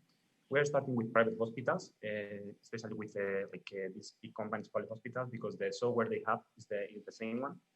So our typical process is we start with a POC, with a proof of concept. And in this concept, the integration is not completely. And the objective is, if it goes well, then we try to integrate that in the clinician routine. What we want is that the clinician can prescribe Tucuvi. I mean, if one patient would benefit from Tucuvi, the clinician would be able to directly turn on the approach and select Tucuvi to do this assessment. That in is... public, okay. No, Maria, continue. Maria, what were you going to say? No, I was just going to say that in public hospitals, for example, in Madrid, as you know, Spain, we are working at the beginning with each hospital, but then the objective is to go directly to, I don't know in English, Diputación, and then go down. Well, thankfully, we have speakers of all nations and languages up on the stage today. So, use whatever language works. We appreciate that. Thank you so much. Elena, I believe you have a question. Yes, thank you for your presentation. Can you tell us something about your business model and your pricing strategy? Okay, first, our business model is a software as a service, and we have two sources of billing. First, initial setup, which is the integration and also the activation of each protocol. We call it protocol, and it is each type of calls the assistant can do. And that is usually between 2,000 euros initial payment, between 2,000 and 10,000 euros. And later, it is monthly fee per user, including the service. And that depends on the type of calls. And it is between 0.5 euros to 10 euros a month. That is excellent and comprehensive. Justina, would you have a follow-up question? That's great. I just want to follow up on that question on the business model. Who's paying you for these services? Is that the health institution or is it the client, the patient? No, the client does not pay anything. It's a B2B model. The hospitals and the telecare companies or the students are the ones that they're paying, because we are helping them better care for the users. So the users are receiving a better care, but they don't have to pay extra for that. Okay. Well, I appreciate that. Thank you very much. Peter, have you got a question? Yeah, very simple question. I was wondering whether the clients, the people that get the calls, that receive the calls, are they aware they are actually talking to a robot? Mm-hmm. And does that influence their responses? Yeah, well, first they need to know that they are talking with a virtual assistant, that it is not a real person, and that the acceptance of the tool with the users was the first thing that we had to validate, because it was something new. And after more than 20,000 conversations, we are so lucky to see that almost all of the calls end happily finished with no problem. And also we are proactively asking the users what they think about the tool. And as of last week, we did the last survey, and we have a rating of 8 out of 10. Of course, we have things we have to improve, but we are very happy with this first feedback. Okay, we've got 30 seconds. So if this is a question that you've quick. got, go ahead, Super better be. And quick answer as well. What's your data management strategy? You're handling very sensitive data here. Yes, we do. So when we deal with clinician data, we have to be very careful. And the main strategy is to take all the data we need. That's the first thing. So if we want to make a phone call, the most basic thing we need is the name and the number. So we are trying to avoid saving as much data as possible. And then as a matter of data, we have a very data hungry system. So we need to provide this data to the system so it can keep on learning. So what we do is we normalize the data, we anonymize all the data, and then we can use that data for keeping. Okay. I'm afraid that is all we're going to get about the GDPR and privacy implications of this. So a round of applause from our judges. Thank you very much. Well done, Tucuvi. Well done, considering. We are ready to line up our next speakers. This is 7 out of 8 for our first block. We have 7 to talk about after this. We are about to welcome on life-based value.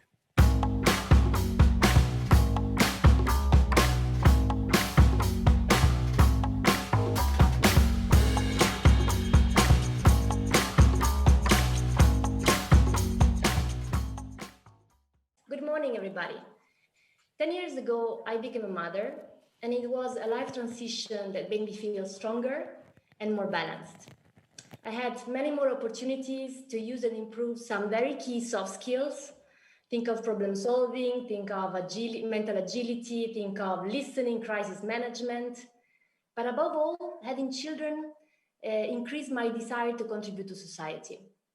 That's why it seems so strange to me that the company I work for as a manager perceived my motherhood as a problem of work-life balance that involves all the caregivers who are at least 73% of the world population, especially today. So can it be that the world of work is wasting all that human potential just because it cannot see it as a resource? That's why I became an entrepreneur and founded LifeFeed. And now I leave the floor to my colleague Stefano, who will tell you more about what we do. And if you can put the slides, please. Thank you, Ricarda. So something happens in your life. It becomes more complex. You suddenly have more things to do. You have to wake up earlier. You know what I'm talking about. I actually know what I'm talking about. I just became a father. Next slide. A more complex life, though, could become a unique training opportunity. It could save you classroom time, especially if your company has a LifeFeed digital platform. Next slide, please. LifeFeed means a new, more sustainable way of learning. Life-based learning. Life events can train your mindset and soft skills and actually increase your energy. Next slide. Through LifeFeed, you can discover the training potential of your life events. Log on to the platform as a learner and find the soft skill training program tailored to your experience. Next slide, please. Life-based learning happens every day. By logging onto our digital platform 20 minutes a week, you can turn the remaining 6 days of the week into an experiential training gym. Next slide. LifeFeed gives learners opportunities to practice soft skills by giving them real-life missions to do. The advantage of practicing in real life is that you practice on things that are relevant for you and give you continuous feedback. Life-based learning is also ecological because you recycle your skills from one role to the other. Next slide, please. People have wonders inside. It's a matter of giving them a space to be seen, heard, and valued. Next slide. Don't you agree that there is no better source for lifelong learning than life? Next slide. More than 65 companies agree, and 93% of them decide to renew their trust in LifeFeed every year. Together, they engage more than 15,000 learners. Next slide, please. And behind our method, there is sound science. We know that self-narration increases well-being and decreases anxiety. Self-awareness increases one's sense of our own personal resources. Real-life situations enhance learner motivation and engagement. 73% of people using the LifeFeed platform report feeling more involved and more engaged at work. 60% reported an increase in their efficacy. Next slide. Our business model is based on direct sales of annual subscriptions to corporates and partnerships with high-value institutions. Next slide. These include universities for our research partnerships and leading HR consultancies to sell access to our platform. Next slide. How does this all happen? Let me tell you about our great team. You met Ricarda, and together with her, myself, there's a group of passionate, inspired managers, researchers, data scientists, and technologists, motivated by our mission and striving for impact. Next slide. And our impact is no small feat. We started in 2015, and today reached more than 15,000 learners. We aim to reach more than 1 million in the next 6 years. Next slide. Today, I also want to share another milestone with you. Next Monday is our 5th birthday. Join us for the next 5 years to make sustainable, life-based learning a reality for all. Thank you for listening to our story. Thank you very much. We really appreciate it. Thank you. Can you hear us okay? Yep, perfect. Excellent. Okay, we're going to go to our jury for questions after our jingle. Sure.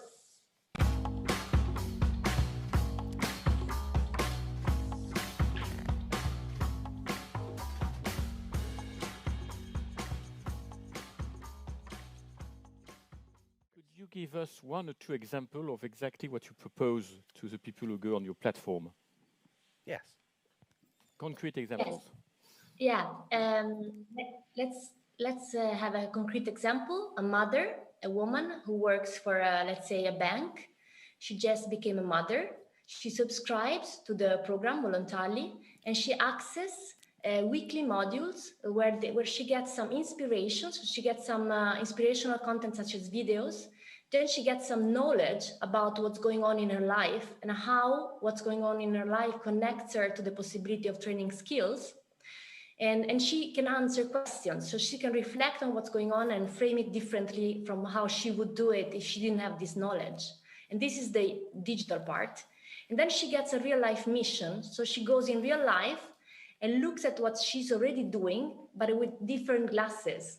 So she frames her maternal experience through glasses of what is she learning, what skills is she practicing.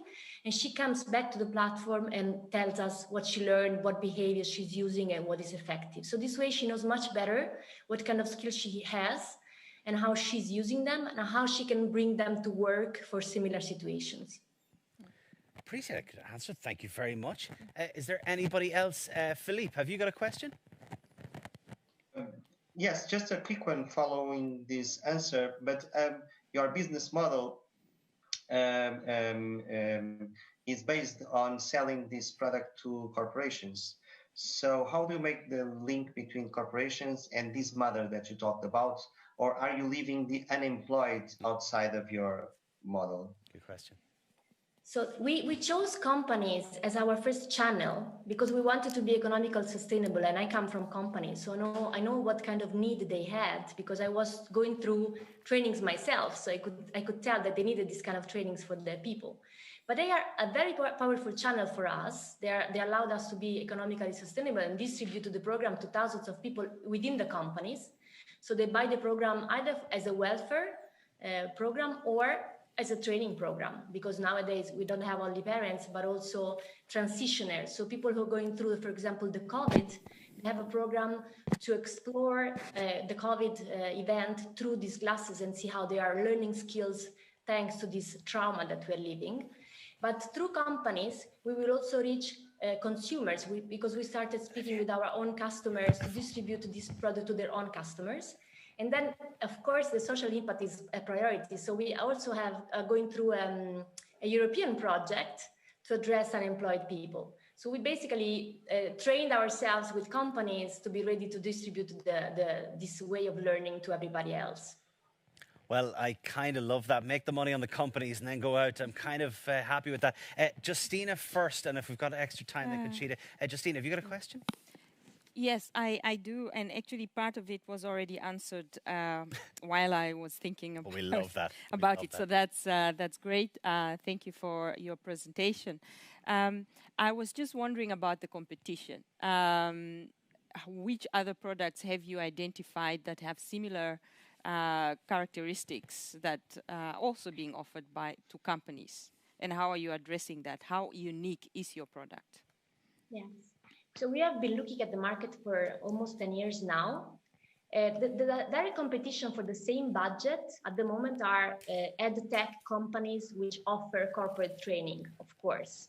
But there is no company, I don't know why, who is basing the experiential part of the trainings on live. So this idea of life-based learning is unique at the moment. And this is the reason why I was named also Shoka Fellow, because Shoka really nominates fellows who have ideas who are unique in the world. So for the moment, the intellectual property of the methodology is just ours. And we are competing with companies who are addressing the same needs, but with solutions that are not ecological. So they have to recreate reality, either with artificial ways, augmented reality, virtual reality, or in the classroom. And we are the only ones who can exploit, let's say, the real reality to have the experiential part of the learning. Well, yeah. Sorry, just on that live concept, could you just give us 10 seconds of what that really means? Yes. An example. We based the learning practice on transitions that people experience. So every time a person goes through a transition, which can be becoming a mother, becoming a father, but also getting sick or changing work, there is an opportunity for learning, and there is an increased need for defining who you are and your network of people and the context. So that can be a risk or it can be an opportunity. Yeah. So we developed a learning methodology that addressed those moments in life to find the potential part. So it really, for example, we are talking right now about change management, and change management can be very theoretical unless you think about what's going on now with COVID. And everybody is using change management. I'm going to have to stop. That was a great answer. I'm sorry, it was cheeky at the end. I appreciate it. Thank you very much for joining us today. I really appreciate it. Thank you. Thank you to Life-Based Value. Really appreciate the judges. Thank you. Such insightful questions as well. We're about to move on to our 8th presentation of the day. Ladies and gentlemen, it is CM Fluids AG. You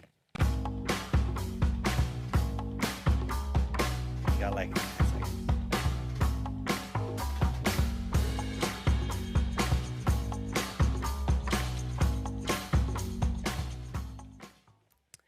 CM Fluids, can you hear us? Yeah, we hear you pretty well, thanks. Well, we are very much looking forward to your presentation. I realize it's going to be presented, so on the count of 3, we're going to count it down and we'll be able to go to Q&A afterwards. So, 3, 2, 1, best of luck. Hi, my name is Lena, and I think that if you have the chance to do something towards a more sustainable future on this planet, you have to take that chance and do that. And that's why I'm standing in the front of the camera here today, trying to catch your attention for just 7 minutes and show you how we can make transportation CO2 neutral and at the same time reach an attractive annual recurring revenue. So lean back and enjoy. Probably you know a situation similar to this one. Maybe the windows of your flat face a busy, noisy street like here, or on the way to the bus stop, you sometimes accidentally inhale in the wrong moment and you taste the smell of the diesel exhaust. We all know how that smells, it stinks, and we also know that it's not that good for our health and neither for the environment. It causes climate change, and politicians know that too. That's why the European Union decided to pass the Clean Vehicle Directive. It forces municipalities to buy 45% less new diesel city buses from 2021 onwards. Now that's a huge challenge for municipalities, because good alternatives are still being searched for. So what happens usually to used buses from Germany and Europe? Usually they are sold abroad, and there they go on polluting the air and emitting CO2, so we are just shifting the problem to somewhere else. Now in this picture, you see the used bus of our first pilot customer. This bus is 20 years old roughly, and it has a broken engine. But it consists of a lot of valuable resources that we can make something great new of instead of wasting them. And that's what we did. We upcycled the bus. And that's how it looks like after the upcycling. But the best of it is not visible from outside. It's the heart of it. It's inside. It's the CM fluids drive. We removed all the diesel components and put new parts in, like a biofuel tank, an onboard charger, an electric axle, and a buffer battery. Now, why is this so special? Because the CM fluids drive combines the advantage of two technologies.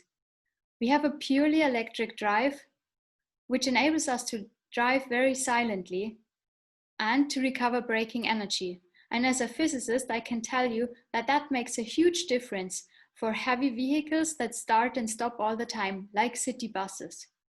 But we just need a very small buffer battery because it gets recharged all the time by an onboard charger. And that's the second huge advantage. We can refuel in just 5 minutes and then drive another 800 kilometers or so. And I think that this is the key to meet the needs of our customers. And maybe that's the reason why our pilot customers look happy like this when we presented the bus to them. So far, so good, right? But now we still need the fuel. And this needs to be CO2 neutral. It needs to be burned clean, be war-free, and to be available in huge amounts right now. And on the search for that, we found a huge potential. On the picture here, you see a biogas plant. And there are more than 9,000 of them spread all over Germany. And there are hundreds more in Europe. With just 5% of the biogas, we could make all city buses CO2 neutral. To use biogas as a fuel, we just need to liquefy it on site at the biogas plant and deliver it directly to the customer. After it is used in the bus, the used CO2 can be taken up by the plants again, and they build new biomass from it. And that way, we generate a closed regional carbon cycle. And with all that put together, we reach 100% CO2 neutrality, 95% less air pollution, 30% more energy efficiency, and we can offer all that for our customers at the same cost as the diesel bus. So, sounds great, right? How can we reach all that? We have 4 different income streams. We have the one-time revenues from the sales of upcyclings. And then we have the fuels part of the business where we sell the fuel, the biomethane, and we have 2 additional revenue streams where we sell bio-CO2, for example, to Coca-Cola, and we trade with biofuel quotas, for example, with Shell. So on a 5 years projection, our revenue and EBIT looks like this. We start with the one-time sales of upcyclings. And then as more and more buses are on the road, we have an increasing share of recurring revenues through the fuels part of the business. And the most beautiful thing about all that is that the increasing revenues are perfectly tied to an increasing avoidance of CO2 emissions and pollutions. So who's behind CM Fluids? We have my colleague Marcus, who is a brilliant mechanical engineer and passionate about regional circular economy. And we have my father Hans, who invented the business and works in the energy transition since 30 years already. And we are really happy that there are a lot of people joining us and supporting us to make this business thrive. Like, for example, Norbert Haug, who is the former vice president of Mercedes-Benz Motorsports. So now it is your turn again. Let's bring this forward, let's connect, and bring it into every city. Thank you.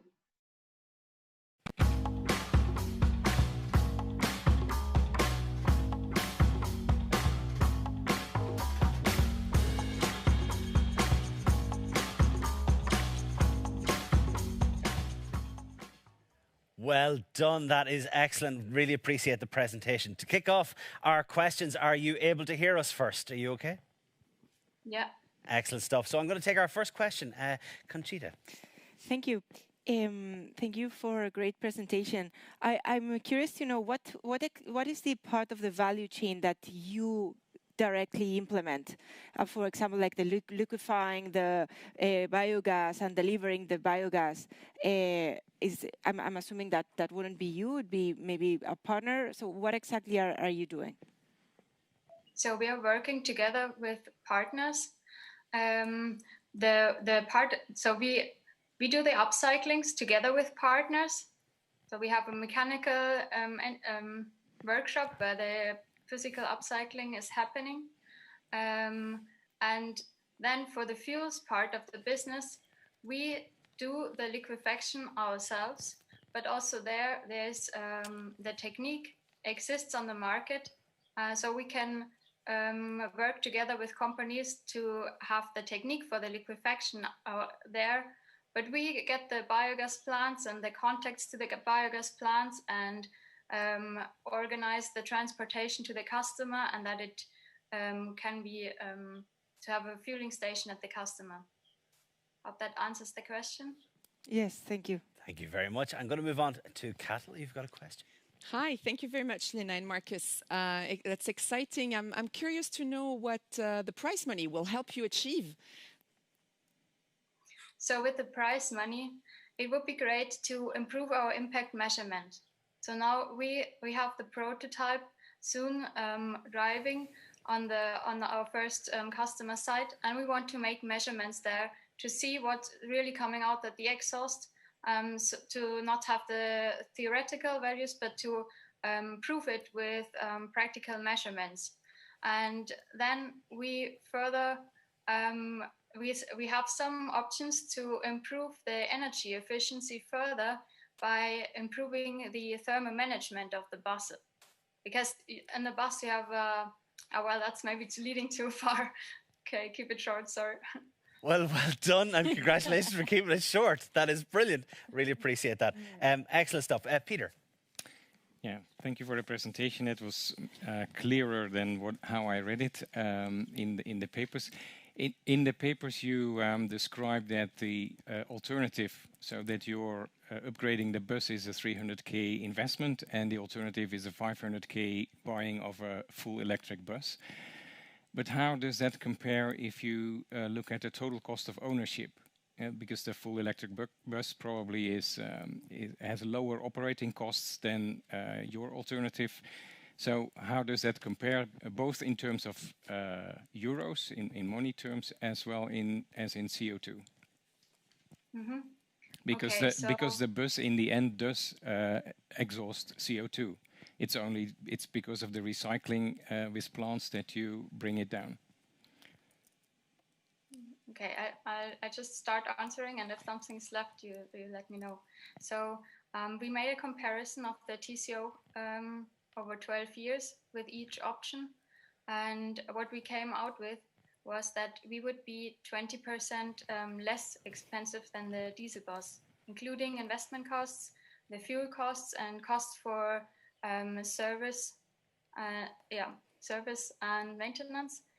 I don't have the exact numbers in mind how much more expensive electric buses and hydrogen buses are. But they were higher than the diesel bus, way higher. So we would be the cheapest option in this perspective. And regarding CO2, so for electric buses, the overall CO2 balance depends on where the current is, that the energy is coming from. So if you recharge at the just plug it in at home, for example, you will have a mixture of all different kinds of energy, and there the CO2 emissions are way higher than if you use biomethane. That is excellent. I appreciate that. Philippe, I'm going to give you the last question. We have a minute, so if you can keep it below that, that would be great. Yes, thank you so much. This is a quick question. Does your technology has some kind of is it useful for new vehicles or only works with old vehicles? Yeah, thanks for the question. It's very useful for new vehicles as well. So we, as a small company, we start with the existing vehicles and solving this problem first, but we would be willing to work together with companies who make new vehicles and put the CMF drive in. That is excellent. I'm afraid we don't have any more time for questions now, but we really appreciate it. Thank you so much for answering all of our questions. Thank you so much. Really appreciate it. Thank you all. Well done. Okay, at this point, it's quite exciting. Not necessarily for anybody, but the jury. It is currently in an awful lot of, perhaps in Luxembourg, they might be the only people who get a suntan today. I think that might be the only thing that happens.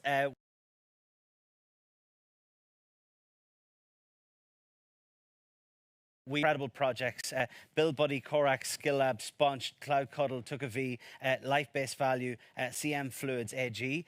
When we come back, we're going to take an hour for a break.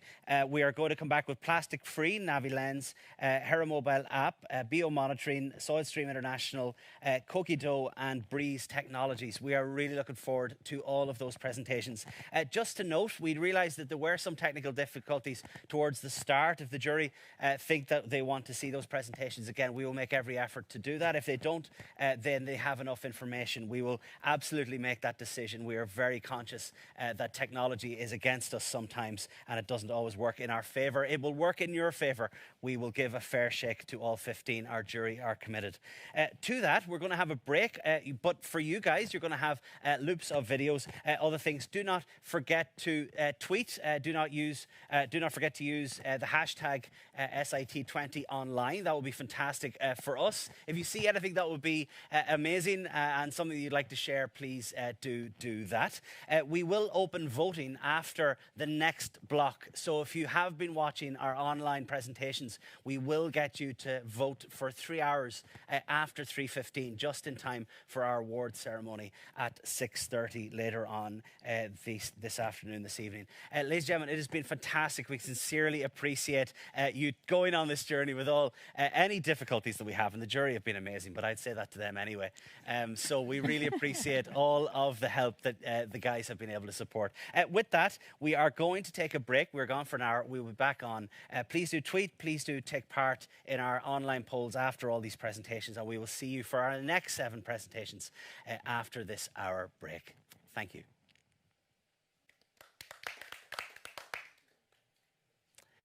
On your masks.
Hi, good morning. Greetings from Spain.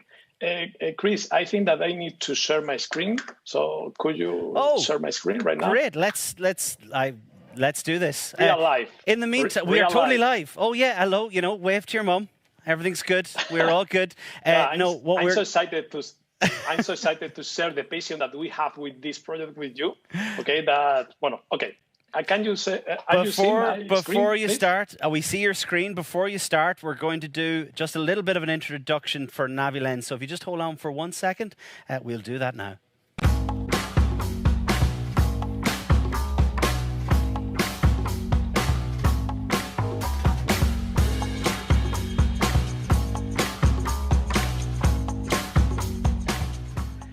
So, Javier, I know you can hear us loud and clear, and your screen is currently shared. If there's anything that we need to ask you about, we totally will. Don't worry about it. We have a 7-minute countdown. I'm going to count you in if that's okay. So, if it's okay with you, are you okay? Yes, perfect. Okay, so 3, 2, 1, and the time is yours. Hi, hello, NaviLens, empowering the visually impaired. 285 million people are visually impaired globally. 39 are blind. The problem is that the visually impaired people are not completely independent indoors because in unknown spaces, they are in unknown spaces not previously memorized. So, and the reason is because they cannot read the signage indication. So this happens everywhere, in all places, like train station, hotels, public buildings, malls, hospitals, and the building that you are right now. So our idea was, okay, why don't put something on the signage, use the camera of the mobile phone like an eye for the visually impaired? And our first approach was to use QR codes. But the problem is that the QR code doesn't work in a very long distance. It's not possible to read it. So we spent 5 years in an intense research and development with our startup and the University of Alicante between 2012 and 2017, searching for a QR code readable for the visually impaired. And we achieved it. A code that can be scanned at 12 meters far away in only 0.03 seconds and without need to focus it. The NaviLens code was born. And the IP, the patented, was achieved and extended to 54 countries in the world. So the first place that we implement NaviLens was in this trade show with the National Association of the Blind here in Spain, with ONCE in Madrid. And imagine how to make a space like this accessible for the visually impaired, to be independent to each booth. The solution were easy. Adding the NaviLens code near each title, we made visible the booths for the blind users. And the feedback of the user was extraordinary. This is amazing. This must be everywhere. This was in 2017. So we started a conversation with Barcelona Metro, Barcelona Transit Authority, and they told us that the GPS in outdoors is not accurate enough for the blind users because there is a GPS error. So how to make more accessible a bus stop in order to fill the last few meters gap for a visually impaired? As easy as to add a NaviLens code. And this is a real demonstration in live. I'm going to open NaviLens and I'm going to detect that code in the screen that is super tiny.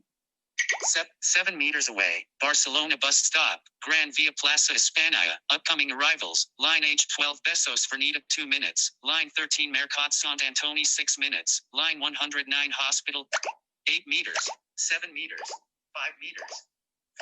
Okay, the information is where exactly is this bus stop, the real-time information, and the distance, okay, with this element, okay? So with only putting a simple code on the bus stop like this, okay, we make the location available for the blind and audible information about real-time, and in the same time, we make visual information at a glance for everybody, all the tourists that visit Barcelona every year, okay? Because the code serves the information in 33 languages, breaking language barriers at the same time that we are helping the visually impaired. So the idea is having an universal design for everyone, only one code serves for the visually impaired, for the people that can see, serving the information in 33 languages. And how to solve the indoor navigation for the blind when you don't have any GPS signal, you don't have any. So it's easy. adding the NaviLens code to the system current signage, and the signage became accessible for the blind. Barcelona tested the system with 30 visual impaired, with a panel of 30 visual impaired, and was incredible, was a success. And Barcelona decided to implement in all the network, okay, 159 subway stations and 2,400 bus stops. And making accessible information for everybody, okay? Like, because, for example, could you tell me what is the direction to the airport? I don't know, okay, because I don't speak Chinese. But with this technology, we can have our destination in our own language. That is amazing. MIT institution wrote an article about NaviLens, and this was incredible. Imagine European technology in the MIT Technology Review. And thanks to that, New York Subway called us, and this is a real image of the J Street Metro station in New York, in Brooklyn, okay, with a NaviLens code in the station, helping, empowering the visual impaired to be fully independent in this space. And all is thanks to the incredible NaviLens team, an incredible team full of skill of scientific computer vision, senior developers, accessibility expert, marketing guys, incredible team. And the business model is, of course, always free for the users, and we license the code to the owners of the spaces. And it's working because in only 2 years, we are in Madrid train station, in the tram of Murcia, in the Zaragoza's buses, in the Union Station at Los Angeles, in museums, some museums like the Archaeological Museum in Murcia, the Roman Theater in Cartagena, and so many places. Okay, that's where we are super proud because we are impacting to more than 30,000 blind users, and we are supported by blind association in France, in Holland with Bartimeus, in RNEB, etc. Okay, so, and the new is that we have launched a free NaviLens school kit for all the schools in the world can download the codes for free and help the young people for free to have a more accessible school. Why is so important this award for the project? Because first, gaining public recognition is more institutions can know about NaviLens and decide, okay, it's easy to help to the blind. Second, because we need to hire a person in the first time outside of Spain to spread the technology in Europe. In order to achieve that in 3 years, we will be in each Europe country. And all working together, creating a more inclusive world for the blind. Today, that is the World Sight Day. And maybe in the long term, to become the new universal and inclusive signage for everybody, and that the barcode was invented in USA, QR code in Japan, and the NaviLens code in Europe in a social innovation project. Thank you so much. Well done.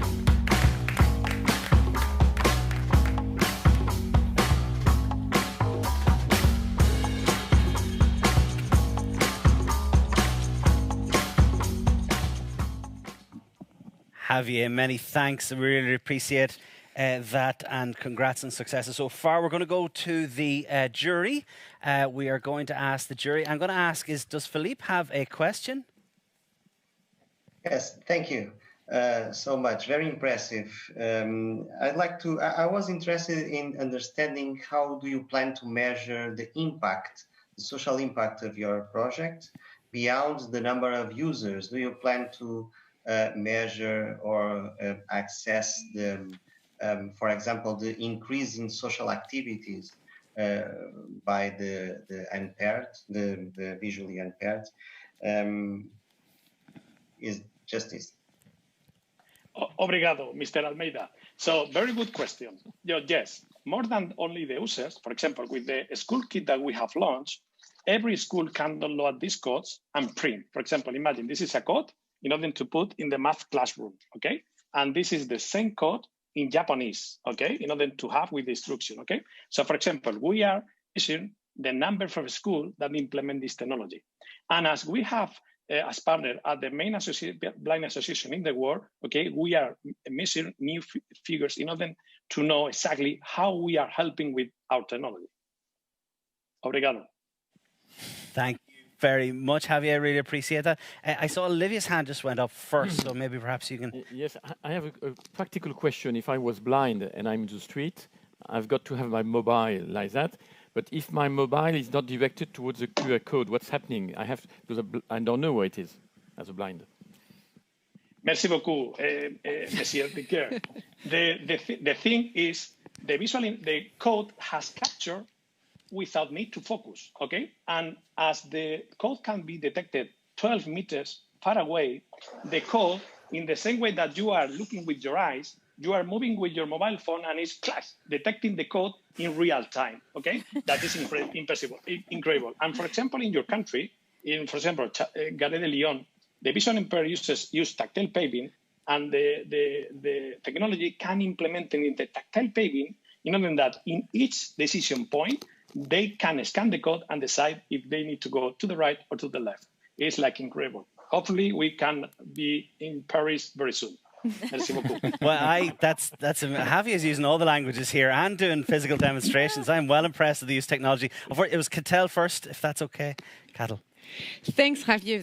Thank you very much. My question has to do with the expansion beyond developed economies, in particular in middle-income and low-income countries where you also have a lot of visually impaired people. What's your potential strategy of penetrating these markets, given that also the transit and transport systems are not as organized and set up as they might be in other countries? Merci beaucoup, Madame Legoulben. Sorry for the pronunciation. Okay, so very good question. In fact, this is a sustainable technology because in the end, it's a piece of paper. This code has been printed this morning, okay, and put in a paper. Okay, so imagine that in developed countries, they only need to make more accessible the places. The visual impaired needs, for example, to know exactly what is the track number 1, what is the track number 2. In a school, what is the math class room or something like that. And it's so easy to print a code. And for example, there are a lot of free NaviLens code in order that the developing country could empower the visually impaired in a sustainable way. Well done, appreciate it. Thank you. Sorry, Elena has a question here, if that's all right. Sorry. Thank you, Javier, for your presentation. Which challenges do you foresee next? You have tested your research for 5 years, so you have already penetrated some markets. What is next? Grazie mille, Mrs. Castellari. The thing is, the challenge is that this technology will know. We are working each day, every day, 15 people in improve this technology each day with the new features, okay?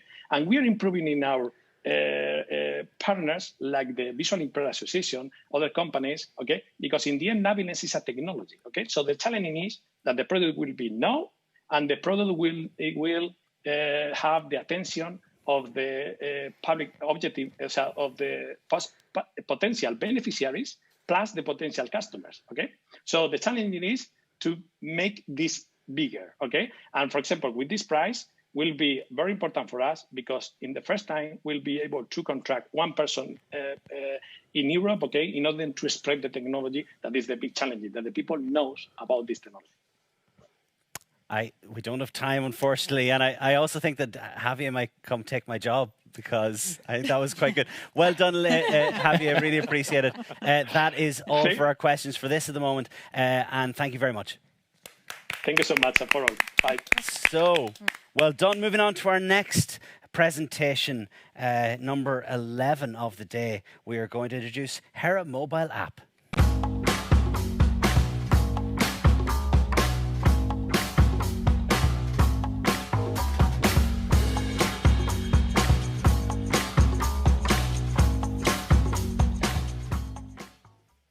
Excellent stuff. We should have Aral, is that correct? Yeah. Brilliant. You can hear us loud and clear. Excellent. So we are going to let you go. We've got a clock for 7 minutes. We've got a countdown I'll probably give you if that's okay with you. So if everything's fine, 3, 2, 1, take it away. As a doctor, I usually like to tell the stories of patients that I was able to save. But today, I'll start with a story of patients that I couldn't help.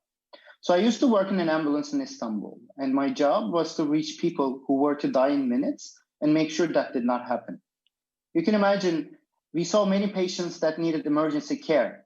But what stuck with me most were the ones who actually didn't need to be there. A child who couldn't breathe because he didn't get the pneumonia vaccine, or a pregnant woman bleeding out in my ambulance because she didn't go to her pregnancy checkups. And one thing in common was that they were always refugees. And there are almost 80 million people in this situation around the world. People who are unable to access the healthcare they need that could save them from deadly diseases. And today I'll share with you how we protect and improve the quality of life of refugees with HERA. So conflict, instability, and climate crisis will increase the number of this population to 200 million by 2050. And right now, Turkey, my home country, hosts the largest refugee population in the world. And we have been working there since the beginning of Syrian crisis. And that's why we wanted to start there. Forced migration leads to interrupted health services, which leads to more death and disability. And running away from home also means extra health issues. People who are forcibly displaced are 2.5 to 60 times more likely to have an untimely death. And in women and children, this number goes way above that. And we have known all along how to save these people with vaccines or a safe place to give birth. So imagine Aisha. She's a Syrian refugee in Turkey with her 2 children. She needs to get vaccines for her children, but everything is in another language. She doesn't know the healthcare system. She doesn't have her medical records. On top of that, she has to find schooling, housing, and income. That's where HERA comes into play. So we connect the people with the healthcare they need. And 80% of refugees in Turkey have mobile phones. So it was an obvious decision to go for a digital solution. And we also believe the solutions you have for mobile populations have to be mobile. So now Aisha doesn't have to worry about missing an immunization appointment because she has all the dates in her calendar and she sent reminders. She has all the medical records of her children on her phone, so doctors always know the right care to give. And she can look up the nearest hospital whenever she needs one. And if there is an emergency, HERA can call the ambulance for her. And the app is very easy to navigate, and now Aisha's healthcare is not complicated. And in addition to that, we strengthen the healthcare connection by providing conditional cash transfers. So she doesn't have to worry about lost income or travel expenses. Aisha will receive a monetary gift for each time she goes to her appointments. And lastly, when HERA was first designed, we created it to be modular, so we can add new features according to the needs of the population. And the first real-time experience of this has been the COVID-19 pandemic. You can imagine refugees are particularly vulnerable to pandemics. And we were able to track symptoms and share information on COVID-19. And I'm also happy to say that our user base stayed COVID-19 free. So our journey up to this point has been marked with milestones. We initially got the seed grant from Grant Challenges Canada as the first Turkish team to receive that. It helped us to fully develop and field test HERA in Turkey. And right now, we are in the process of scaling to 30,000 families in Turkey, while also field testing in other populations. In 2022, we will integrate HERA to Ministry of Health Services for refugee populations. And there are other solutions for refugees in healthcare settings.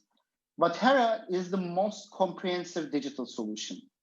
It empowers refugees to take control of their health literally in their own hands. Our business plan is based on integration of HERA to existing healthcare systems, where the payers are either the ministries of health or large refugee organizations, and users, refugees, actually access it for free. HERA proposes a unique value proposition by increasing access to healthcare for refugee populations. We save lives and we do it cheaper. Because you can imagine me going in an ambulance, giving oxygen, getting the kid to the hospital is a lot more expensive than giving a couple dollar vaccine. And in addition, Organizations can collect real-time health data securely so they can analyze and act accordingly. When we started our journey, we started with global health grants. But for financial sustainability, we focus on a social business model where the revenues from one country can be used to implement Hera in other countries. And here's the core team. We have doctors who make sure Hera is medically sound. We have business development professionals working on scale up of the project and business model, and people who make sure every element of our work moves harmoniously. And no problem can be solved alone, and we're all better working together. So we're honored to work with the largest children's hospital in the US, and also probably the most famous university. We can reach 10,000 families with your help. This would mean 14,000 extra vaccines and 4,000 extra pregnancy checkups. Hera ensures refugees receive the care they urgently need. I hope you support us in scaling up Hera so that I can go back to telling the stories of patients that I was able to help. Thank you. Well done. Thank you very much. We will now go to the jury Q&A.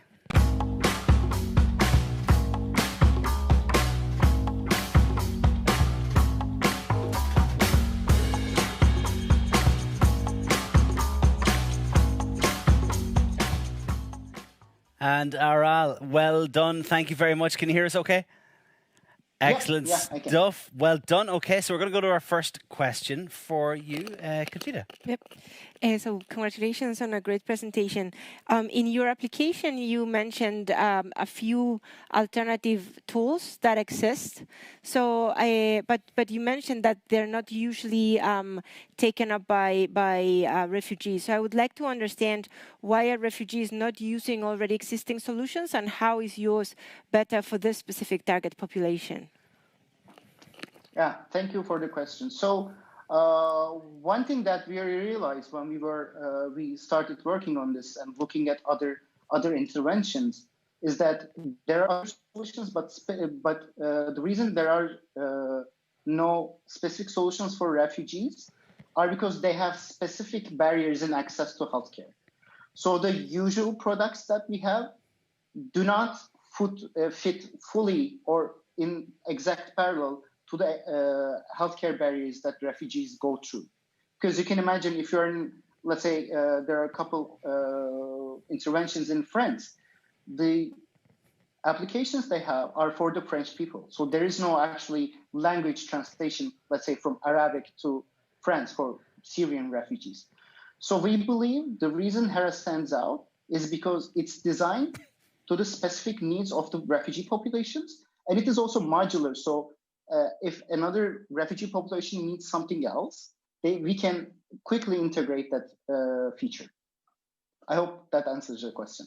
Thank you very much. Thank you very much. I appreciate it. Justina, I believe you've got a question. Yeah. Thank you very much for your presentation and your time. While listening to you, I was also thinking about how this application would work for refugees that are moving from place to place, more in connection with the partners and the health practitioners that you should have in the app. How does that work? Suppose a refugee would move from Turkey to another country where they will still be a refugee. Thank you. So yeah, that's one of the biggest issues, right? The mobile populations, well, they tend to move a lot. So that was the idea, to focus on a mobile app that would allow them to carry their health records with them and make sure every vaccine is done. As an example, I can give, I had to, like when I was working in the Ministry of Health, I used to give a kid the same vaccine for 6 times because there was no record of it. And our official stance was, if I don't see the record, I have to do it.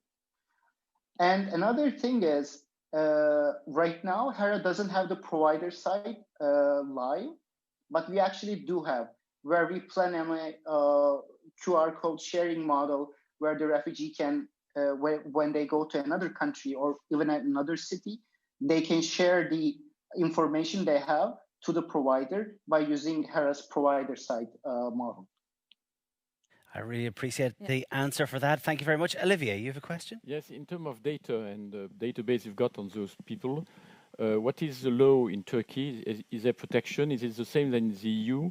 And if it's not the same, how do you intend to protect in the EU as it is asked by the authorities? I kind of missed some parts of it. As far as I understand, you're asking about the data protection. Am I correct? Yes, how is the data protection in Turkey for this type of database? So yeah, every country has its own rules. Turkey has a GDPR regulation that we have to abide for, but also health records of all Turkish people and people under temporary protection in Turkey have to be kept by Ministry of Health. So basically, this is sort of a connection which allows them to collect data. And again, it will depend on the country's laws and regulations. But in Turkey, we keep them in a secure server, but we also have to share it with the Ministry of Health. I appreciate that. Thank you very much, Cuddle. Yes, thank you very much, Aral. I was wondering how and if it works for people who don't have an identity at all, illegal people in certain countries. So how do you reconcile? Because that's a bigger barrier to entry and to connection to healthcare services. And I'd like to remind you of 20 seconds to answer. So right now, app is open to use for everyone. Everyone can download it and use it. And for the stateless people, it again depends on the country's own regulations. But again, it can be used. And according to the refugee agreements, countries still need to provide healthcare for the stateless people. Great stuff. Thank you very much, Aral. Thank you from the jury. Really appreciate it. Well done. Thank you. Excellent. We are about to move on to our next project, number 12 of the day out of 15. We are going on to BeeOmonitoring.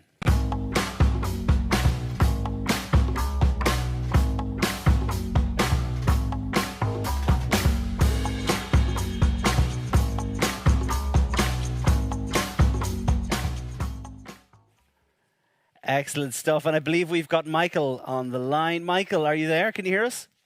Yeah, I'm there. Hello.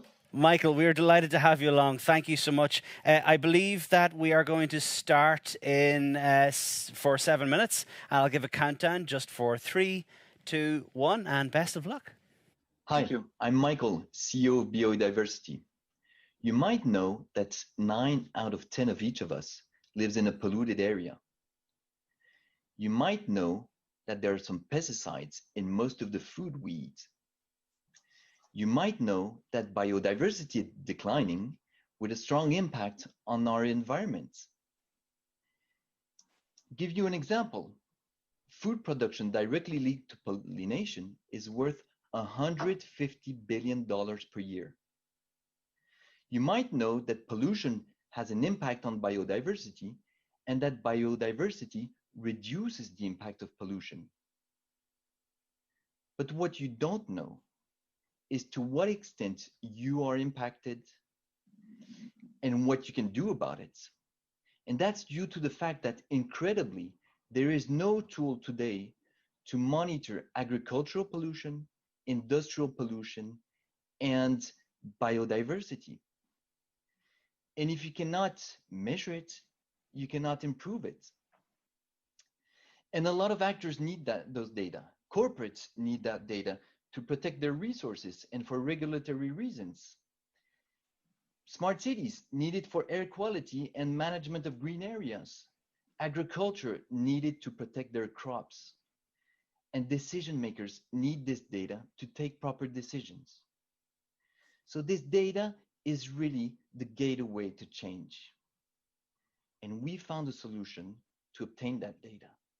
And it's linked to those little fellows, our natural drones called bees. Bees cover a surface of 700 hectares to feed themselves. And they will collect pollen out of 4 billion different plants per year. And they bring back this pollen in the beehive. And the advantage with the pollen is that it captures air and soil pollution and contains the DNA of the plants. So as you can see the pollen here, we analyze it in a lab, and we can see whatever pollution there is, what level it is, what's the impact it can have, at what moment of time. We see the kind of plants, the diversity of the plants, and the issues relating to biodiversity. And so we issue reports, dashboards to our clients, and recommendations so that they can act to have a better environment. So our current business is quite easy. We collect pollen samples, we analyze those pollen samples, and then we propose solutions, recommendations to act. So it's basically a consultancy model with an innovative tool. Let me show you the power of this data. On this 3,200 hectares of land, we just shared the data to local communities. And the results were great. We went from 10 different species on average per site to more than 50 within 3 years. On this site, vineyards, we went from 25 pesticides to less than 5 within 3 years. So we monitor today 50,000 hectares of land, which is, in terms of soccer, 70,000 soccer fields. We have 100 clients in different client segments. So the water industry to protect water catchment zones, industries to monitor their impact, real estate to reduce the impact they have or have a positive impact with green projects, food brands, cities, etc. And we have a 1 million euro turnover with some nice awards. So we can be happy of what we achieved, but we want more. We want way more than that. We want to allow each and every one of us to act to enhance biodiversity and lower pollution. And to do that, we need to provide the data to everybody for every location. So making this data accessible for everybody will be the big game changer. And the way we're going to do it is we're going from a Bee as a service model to a software as a service model with the BeoImpact platform. How does it work? The BeoImpact platform will leverage the unique data we have due to the BeoMonitoring with artificial intelligence and mapping tools to assess any location in the world in terms of biodiversity, pollution, and propose solutions. So we've developed the first prototype with Accenture and some of our clients, and I'll show you how it goes. Choose whatever location you want, and we will provide you with an eco score. As you can see, for this 700 hectares, you're between medium and high. And this eco score is linked to 3 indicators: plant diversity, pesticides, and heavy metals. And so we compare the site, the kind of site there is, with all the other sites we monitor to give these results. But we go beyond. We also list the different risks there is on site and propose some recommendations, including the BeoMonitoring to have 100% accuracy in terms of results. So it's basically a virtual cycle. The BeoMonitoring will generate data for the BeoImpact platform that has a freemium and a premium model, and the BeoImpact platform will generate sales for the BeoMonitoring, and that will increase the surface that we impact and the financials. Let me show you. We want to go from 50,000 hectares today to more than 10 million in 2026. 10 million hectares represents a surface that exceeds the total amount of gardens in Europe. So imagine if all the gardens in Europe are dedicated to biodiversity preservation. That's a massive change. In terms of financials, we will go from 1 million to 9 million by 2026 in terms of turnover with a nice EBITDA. And all we need for that is 50,000 euros to finalize the development of the minimum viable products. And by obtaining that, you will help this team of passionate people to reach the impact they want to reach, including the 12.5 million bees that makes us the largest employer in the world today. And we do that because we don't just want to have an opinion. We want to trigger a real change. So let's do it together. Thank you very much. Many thanks.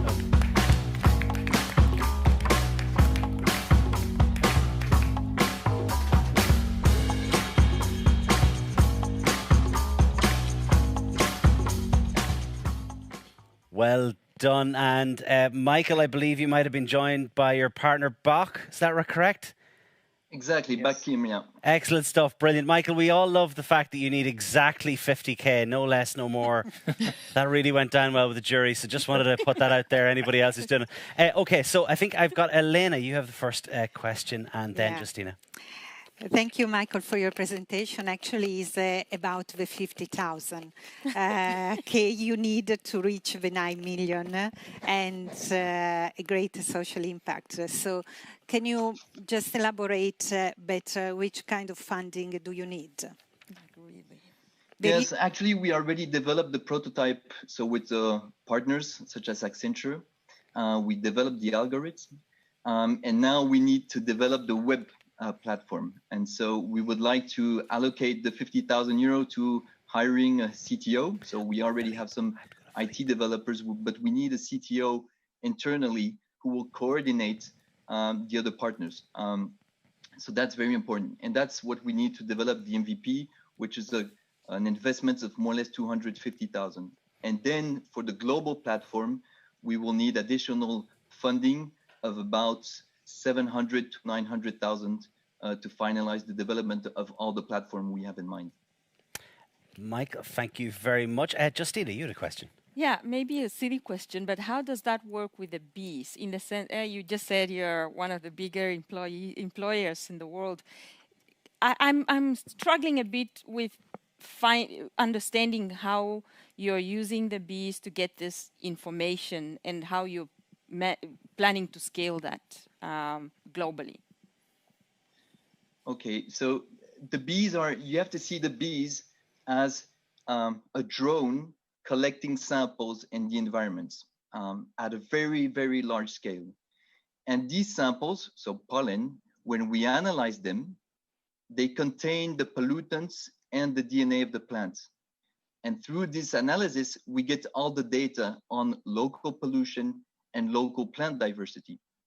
And now what we want to do is to use this data to, with artificial intelligence, assess the environment of any location.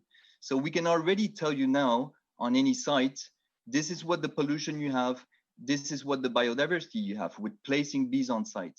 Now what we want to do is aggregate this data and with artificial intelligence, predict that without having to place bees on site. And we already do it manually, so it's very possible. Now we just want to automate it through this platform.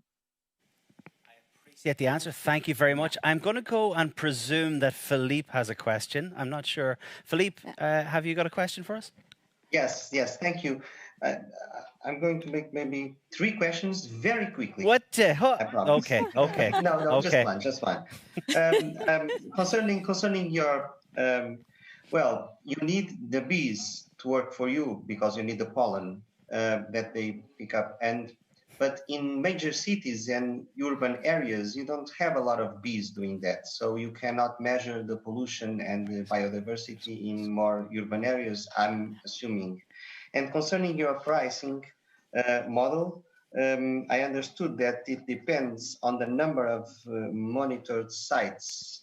If that's so, how can you adjust the price to the local purchase power in each area? Thanks. Okay, Kim will respond on the bee part because he's the expert on bees.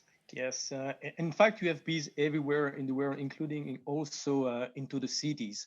And for our project, in fact, we have enough data to have predictive analysis for the future in the other city. And we'll also add some information with the artificial intelligence. So we monitor already cities like Brussels, Paris, and so on. So you have bees everywhere in the world.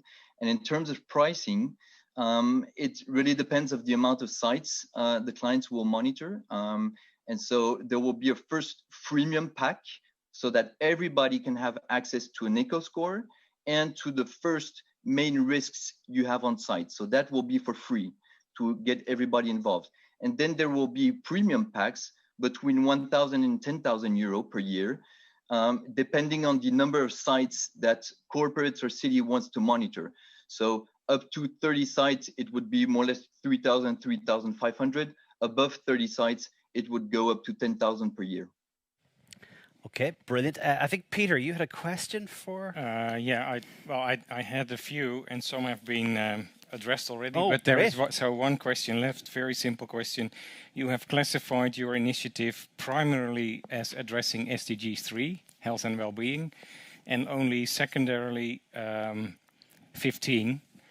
Now the link with the eco, diversity, etc., that is clear, but how is the impact link with health and well-being? Can you explain that? Yes, of course, because the data we have is strongly linked to health. So all the pollution data we have can have an impact on health.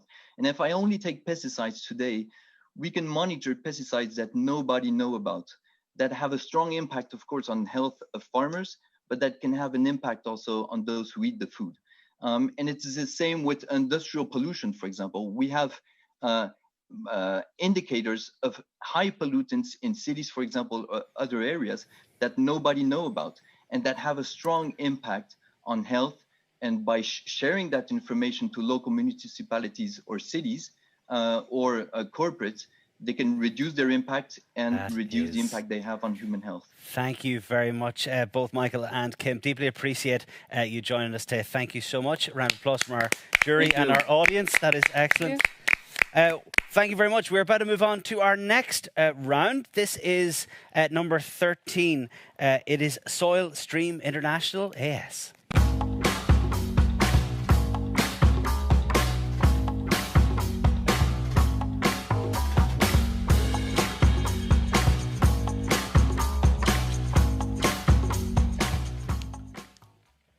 And we should have either Hans or Tobias. Tobias?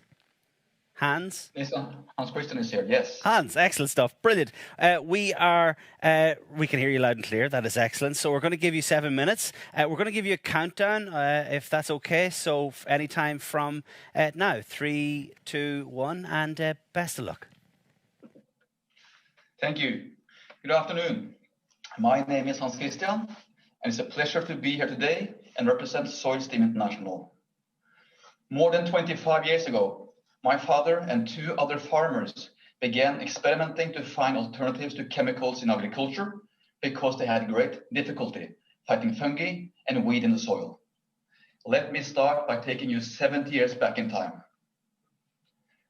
Can you believe that we had gone from a simple farming community with animals as machine and no chemicals to a society with industrial farming and dependence on pesticides in just 70 years? In the 1950s, the chemicals came into agriculture and they were cheap and easy to use. And no one thought about the consequences. We needed them, but it also had a price. The use has become far too big.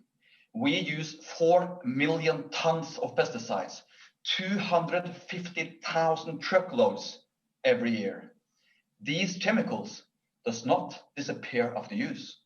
They end up in water, soil, and air. And next year, we will spray another 4 million tons. The world community has begun to ban pesticides. One of the world's largest pesticide producers lost recently in court and had to pay nearly $300 million to a caretaker who had been destroyed after using Roundup. Roundup is the most common pesticide in the world. United Nations says that we need to increase food production by 60% within 2050. And EU has decided to reduce the use of pesticides by 50% before 2030. So we are removing the most powerful tool we have to secure large crops in the same time as we need much bigger crops. This is a paradox. I have met many frustrated farmers who say they don't know how to manage without the chemicals. So what if there is a solution? A solution that controls weed without pesticides and herbicides. A solution that increases harvest and quality of all kinds of berries, vegetables, fruit, and herbs. a solution that gives the farmer better income in the same time as he is less exposed for harmful chemicals. This seems impossible, right? Well, it is possible. There is a solution. And this brings me back to my father and his two friends. Soil steaming was taught in agricultural schools as late as in the 1960s.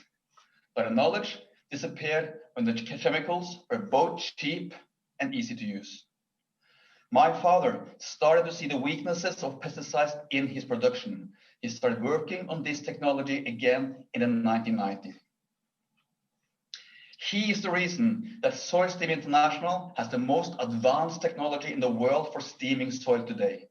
We have built and tested 3 different prototypes, and technology is now so efficient that we are a realistic alternative to the chemicals. We have tested our technology on several different vegetables, and we have documented 15% greater harvest on Chinese cabbage, 38% larger harvest on leek, and 74% larger harvest on carrots without using any chemicals. Øystein Fredriksen is a Norwegian carrot farmer who received a 74% larger crop, which means an increased income of 30,000 euro per hectare in the same time as we removed the use of pesticides. Øystein has been a farmer in more than 30 years, and this is more than 60% better than any previous year. And this is not all. Annually, about 10,000 tons, or almost 1 out of 3 carrots produced in Norway, are wasted. And that is only carrots and only in Norway. The soil steaming process allows us to store the carrots up to 6 months longer, which means we can reduce the waste of carrots by 90%. Instead of all this waste, we can store the carrots longer and eat them instead. In this way, we will not end up import 8,000 tons from Southern Europe to Norway by truck. We reduce the food waste in the same time as we improve the food quality and lower CO2 emission.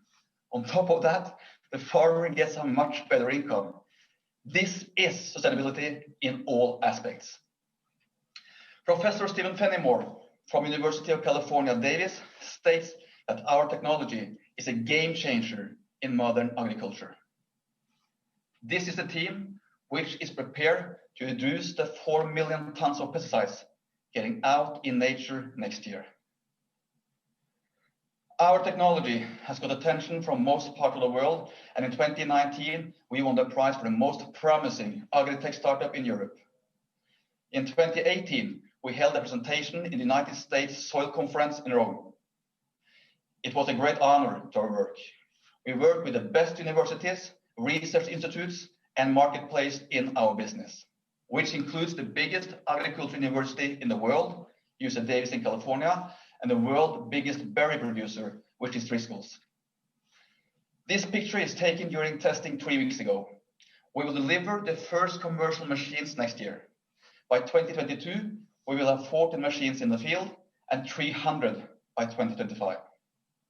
In 2025, 700 tons of pesticides are replaced with steam from fresh water. When hiring our equipment, the farmer gets return on investment already the first year, while one soil steam treatment lasts for 5 years. So, both farmers, scientists, consumers, and authorities all around the world are convinced. What about you? Thank you very much. Well done. Thank you very much. We are about to go to our jury for our Q&A.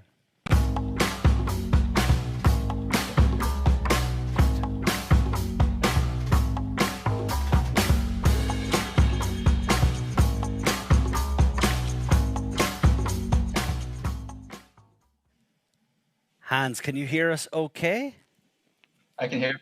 Perfect. Our best to your father. That sounds fantastic. I'm going to give some questions from the audience here, from our jury. So, Cuddle, I think you've got our first question. Hi, Hans. Thank you very much for your passionate presentation. I have a question about the impact on the soil. I mean, I understand that the technique basically kills the bad stuff. So doesn't it also kill the good stuff, like the good microorganism that help to regenerate the soil and contribute to carbon capture, for instance? It's a very good question. First of all kind of preparation of the soil are affecting microlife. Pesticides, definitely. We are working with some of the best universities in the world, like I told you, and we are pasteurizing the soil, not sterilizing, meaning that some of the good guys continues to be there and also some of the bad, but we reduce them so much so that the crop can grow much better. Thank you very much. I appreciate it. Peter, I think you've got a question for Hans. I'm interested, Hans, in how you are going to scale your activity or the solution, let's say, maybe not your activity, but the solution, because it looks like it needs quite a bit of complicated machinery. And it seems like an incredible challenge to treat the soil all over the place that is used for agriculture.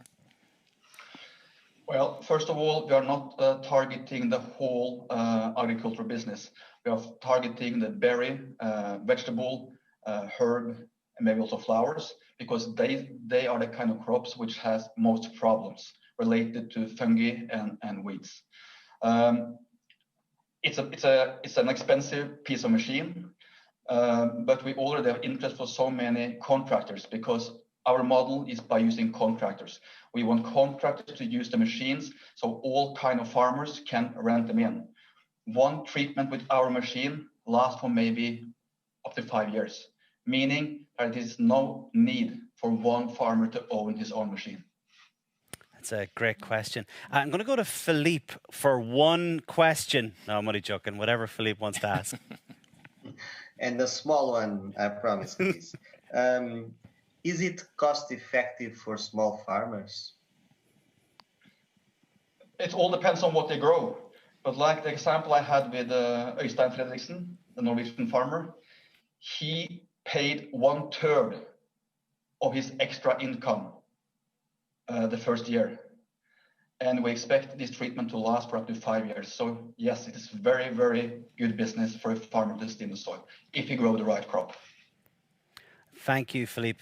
Thank you, Hans, for your answer. Anybody else from the jury has a follow-up question for Hans at the moment? Olivier. Yes, I have a question. You have an ambition which is important. What is the funding you need in the next 2-3 years to develop your project? And what would bring 50K from this tournament to achieve it? Yes. First of all, we are a typical company in the Valley of Death. We are, last 6 months, we have hired 4 new people, despite coronavirus. We build expensive equipment, which means that we have a big capital need. We will be able to get to the next level. We will planning to raise money next year.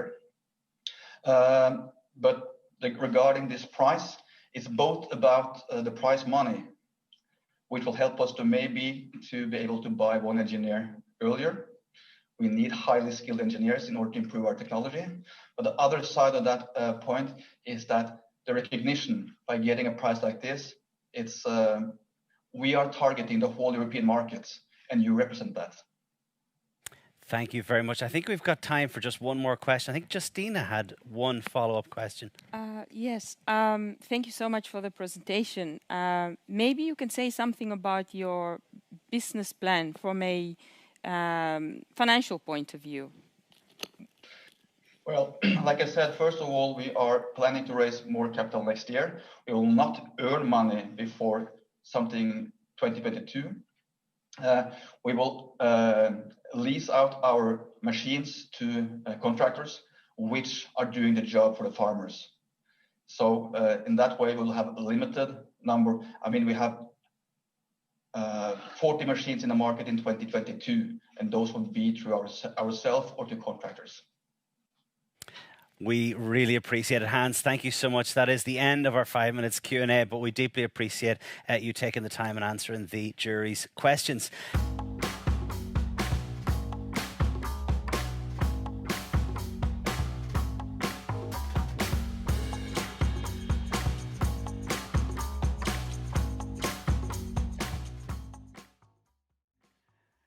As I was about to say, we're going to move on to our next one, which is fantastic, which is Cokido. We are delighted. I presume this is Aoife. Have I said it right? Yes, Aoife is my name. Aoife, we are delighted to have you. We realise that you've got your presentation ready to go, so I'm going to give you a countdown of 7 minutes. We will go from 3, 2, 1, and best of luck. Hello, everyone. Hi. Well, I guess you think I'm here to present you another innovative solution, right? Well, I won't. I'm here to bring back some old-fashioned values right into the present. My name is Aoife Cottenier, and this is a very valuable family picture. At the bottom you see my grandparents, and I remember I used to play at their house. My grandma looking through the kitchen window, looking at us play. The smell of the coffee, my grandpa napping in the sofa. I learned how to fold clothes, how to make glue with flour, and I learned how to cook a meal. They became my true heroes. But what you don't see in this picture is what Cokido is about. My parents couldn't be there. And let me show you how my life looks today, and I guess you can relate to that. I'm rushing from morning till evening. My kids, they go to school early and they stay 2 hours late. I rush to the store because I want to make a healthy meal for my kids. My son, he wants to cook with me, and instead, I put him in front of the television. At the end of the day, I sit down and I feel drowned, exhausted. I feel like I'm a bad mom. I pay a huge financial invoice. And mostly I pay with my guilt feeling. And how do you think this is for single parents? The clock stops because they cannot find a job that matches the school hours. They feel guilty towards their kids for not paying a holiday camp or a vacation. They feel ashamed of not contributing to society. And this problem is a global problem. There is a brick wall between the child's life and the parent's life. Childcare institutions don't match working organizations. Our family system is very much outdated. 80% of families in Europe need some form of childcare, and only 33% has access to it. Single parents or normal families, they feel ashamed, and that's exactly why this is one of the most underestimated problems. This problem cannot be solved by governments because installing childcare institutions is very expensive. And it can't be solved by the private sector because it's not profitable. The Cokido solution involves families themselves, their time, and they share childcare needs. Let me tell you how it works. It is cheap because parents, they pay with their time. It is safe because there is a full coverage insurance, and parents, they send messages to each other all day long. You know what your children are doing. It is very flexible. You can organize this form of childcare where and when you need it. And mostly it's qualitative because every single parent wants the best for its children, and so it shows. So let me tell you how it works. You pay with 1 day of your time and you get back 4 days of childcare operated by a trusted group of family friends. We call it participative childcare. And so I became the mom of the whole group's children. And so did these parents for my children. I have childcare when and where I need it. My guilt feeling melted like snow in the sun. I became a mom, socially connected, together with my children. It's very easy to start up a Cokido group. We offer a 7-step startup guide. We have templates on a download page. We have a mobile app that helps to organize the childcare organization itself. And we have a full coverage insurance that covers the building and everyone involved. And that's how we make it easy to start up a Cokido group. We also offer a very personalized support. We do it by a Cokido It Center, which serves all parents with email and phone calls. We have online webinars, we have info sessions at the venues themselves, and we connect every family who looks for a group in their own neighborhood. And that's how we support every single family in the communities. What would the world look like if every family had this new family structure? Parents and children, they learn from each other, and mostly they learn that diversity is important. At work, it offers a true work-life balance solution and not another appointment for the gym in your agenda, for example. But most important, women get access to jobs. On a whole societal level, we measured that there's more cohesion in neighborhoods and at the workspace. Cokido helps to modernize the existing system, and that's why we have a hybrid business model. We implement through a social franchise program the services within national family associations and local governments. We have 2 national family associations signed up and 8 governments involved. For companies, we have a fixed yearly fee per group. We have 5 contracts and we have grants to further develop for different forms of companies. So our team is a very agile team, but most important, we involve our community. There's many talent within our community, and that's how this platform stays for and from parents. So what would we need to really scale the impact in a very large way, worldwide? We need our MVP app to become a full mobile app, and we need to detect the right franchise partners across Europe. We are running pilots in Italy and Hungary, and we want to look in areas where it's needed the most. So, are you curious to see how my family looks today? Well, it's my dream come true, but also the dream come true of the 1,600 families in Flanders. Thank you very much.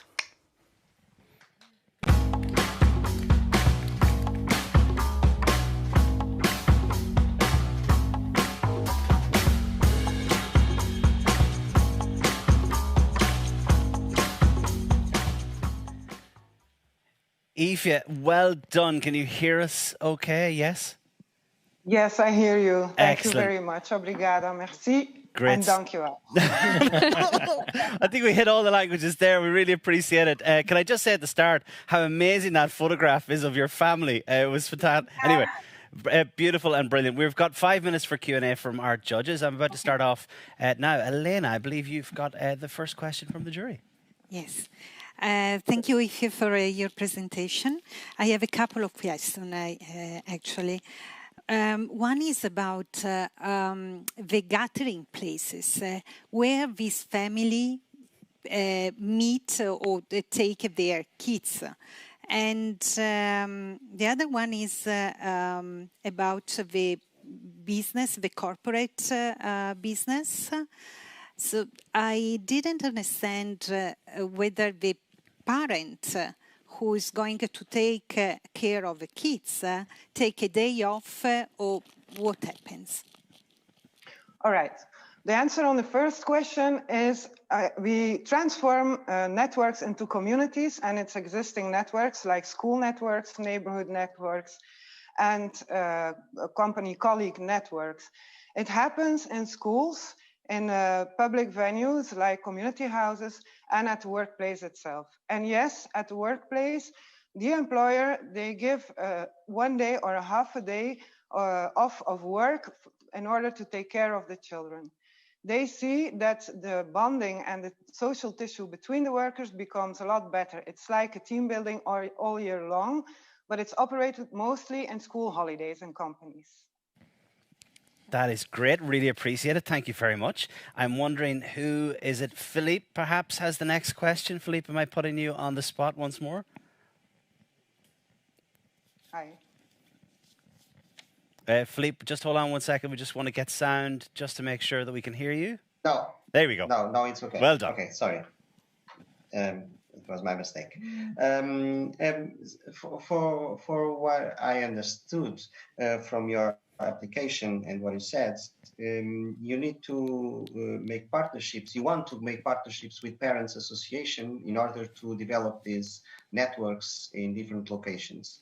And what about the cities, major cities, where these parents' associations don't exist? Do you have a solution besides the parents' association to get in touch and to develop these networks? Yes, of course. We want to modernize what already is there. So we implement the methodology within existing structures. From now, we have discovered in Italy and Hungary, we have pilots in Greece, where we work bottom up with these pilots together with other social organizations. For us, it's important that the organizations or companies we work with, they already are working with families. Is that enough? Yeah, absolutely. Thank you. Well done. I appreciate that. Cuddle, have you got a question that you wanted to ask? Thanks, FJ, very much. My question is about the trust you mentioned that needs to exist so that parents leave their children with other people. So what's the process of screening for caregivers like you would have in a typical structure? Okay, first I'm going to answer on the trust. After 1 week of co-parenting with the other parents, the trust builds up really fast because you become the parent of all the children.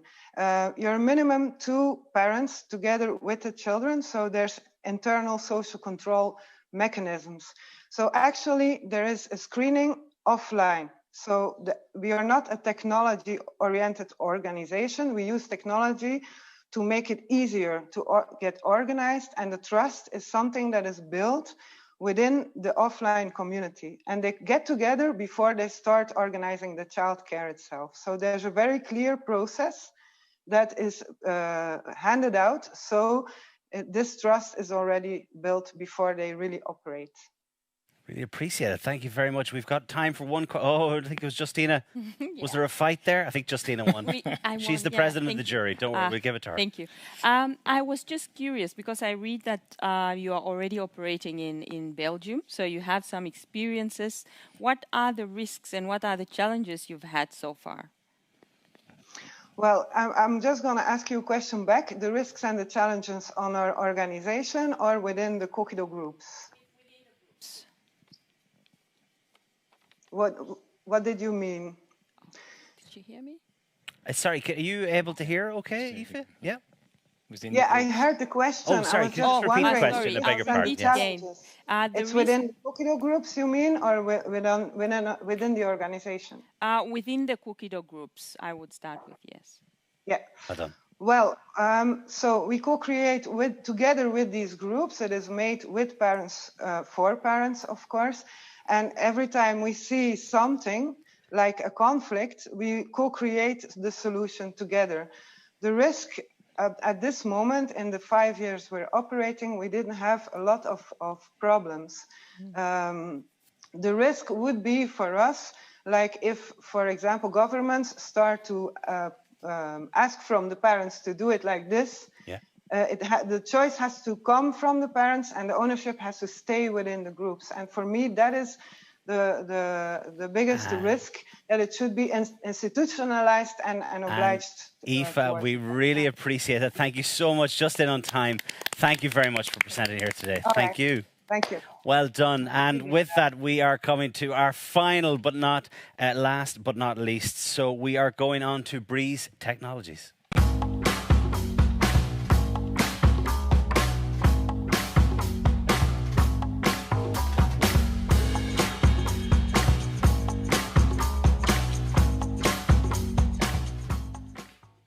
And I believe we've either got Robert or Hannah. I presume this is Robert, not Hannah.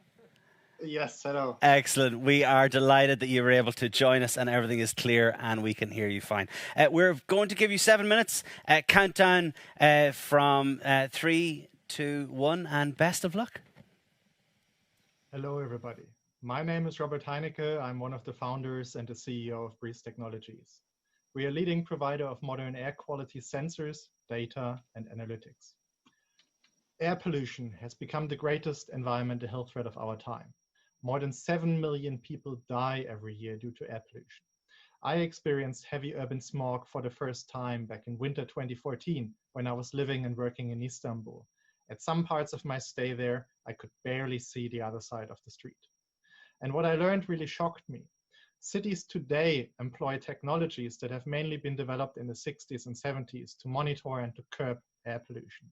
We have those big, bulky monitoring stations sitting on the roadside. Hugely expensive equipment, and because they are so expensive, cities can only afford a very limited amount of them. Hamburg, for instance, where we are based, a city of 1.8 million people, has 15 monitoring sites, based on which they inform their cleaner action plan. This just doesn't make sense, and we changed that. We have developed our own lower-cost air quality sensors that are 1,000 times cheaper and 50,000 times smaller than the current market standard. We monitor all the components the traditional stations are also monitoring. But what we have actually done is we moved all the complexity from traditional air quality sensing, like plausibility checks and calibration, from the hardware, from the individual device, to the software, to the cloud, where we use AI to further calibrate the data. And we've actually proven in reference studies, also with German federal authorities, that it works. And with that, for the first time, we can provide ubiquitous air quality data from the whole urban environment. This is a real game changer. We bring this data from our sensors together in our central environmental intelligence cloud, where we provide insights and analytics, but where we also go one step further and actually tell the cities, also based on AI, what are the right kind of cleaner actions to implement locally to solve pollution challenges. We do that in 3 different verticals. Urban air quality is the most obvious one. We also work with facility managers of larger corporates on indoor air quality, improving the health and well-being of their colleagues. And we also work with industry corporates to protect residents around industrial sites. Our environmental intelligence cloud is an open platform. We have APIs that can be integrated in other smart city and smart industry platforms. And we also run a global citizen platform where you as a citizen can see how does the air quality look like in my neighborhood. The cleaner actions that we recommend to our customers and partners come from a global partner program where you can also sign up with your startups and companies.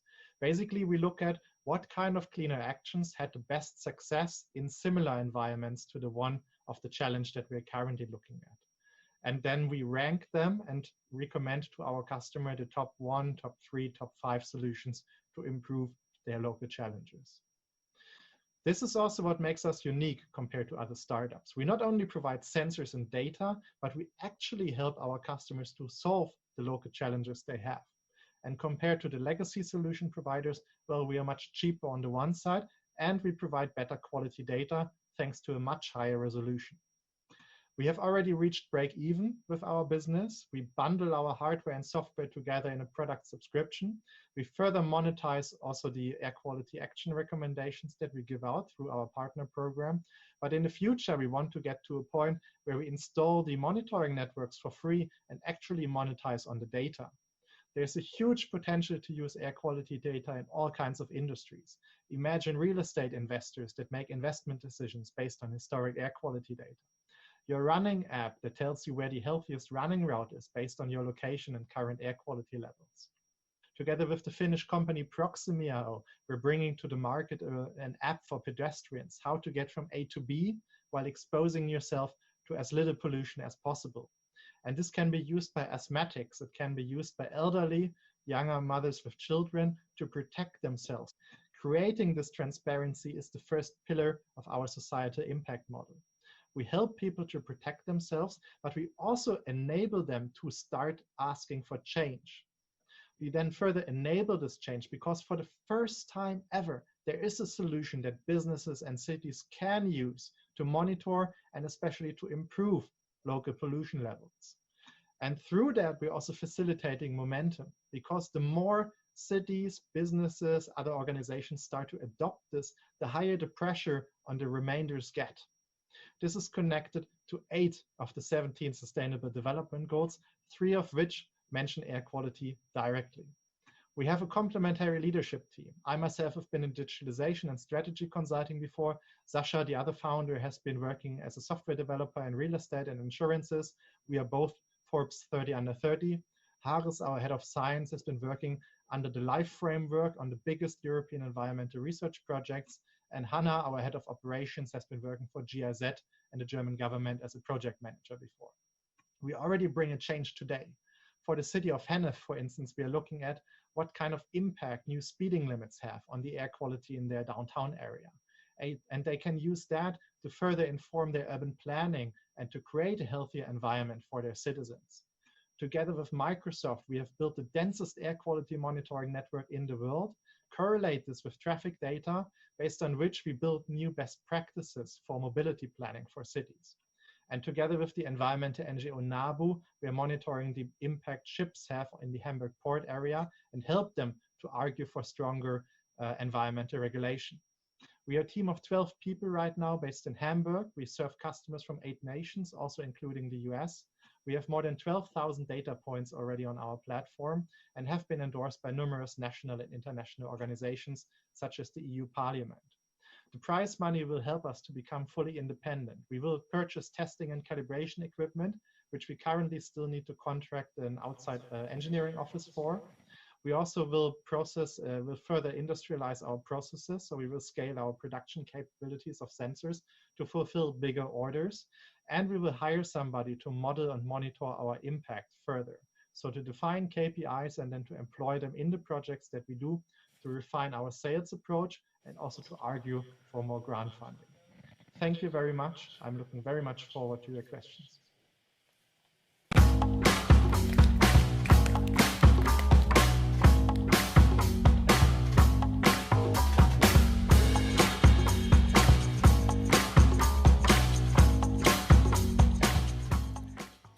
Well done, Robert. Can you hear us okay? Yes. Great stuff. We really appreciate it. We're going to do 5 minutes for Q&A, so we really appreciate you have been able to give us our presentation. I think our first question comes from Olivier. Olivier, you want to ask Robert? It's a question of strategy. You said that it was a low price. What is the price of your product? And why do you choose to sell it B2B and not to private individuals that would cover very quickly a city and would probably buy very easily this type of products? Yes, so I mean, there is a huge market out there for B2C air quality sensors, but the problem all of them actually have is data quality. They have very cheap sensing elements that just don't provide you the data quality that you need to actually inform the cleaner action plans of the cities. So when we say relatively cheap, we mean a cost point of around €1,000 operating cost per year per sensor for a city or for a business, which is much lower than the traditional 100, 200, 500,000 euros cities are currently paying for their monitoring equipment. Thank you very much. Philippe, I'm going to ask you if you have a question. Am I putting you on the spot again? And actually, my first question was the same as Olivier, so I'm done. Yeah. That's okay. Oh, have you got a second one? But I have another one. Oh, great. Okay, go for it. Go for it. How do you plan to monitor the actual change in behavior that is influenced by this technology? Do you plan to monitor not just the usage, but the change in behavior? And how do you plan to do that?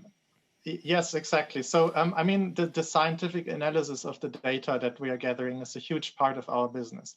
So what we're actually doing is, on the one side, we try for the impact projects to monitor 1 year in advance of any clean air action that gets implemented.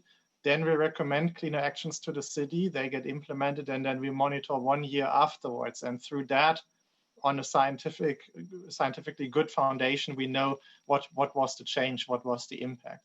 And on the other side, we invest quite a lot into community management, engaging, for instance, citizen hosts for our sensors that have our sensors on their balconies, on their private properties. So in that sense, we also use the B2C sector to have more infrastructure in place. And we provide them with questionnaires. We ask them based on Net Promoter Score and similar, how their behavior changes over time with the knowledge of air quality they're now getting through our platform. No, good question, good answer. I really appreciate it. Judges, is there any follow-up question that anybody has?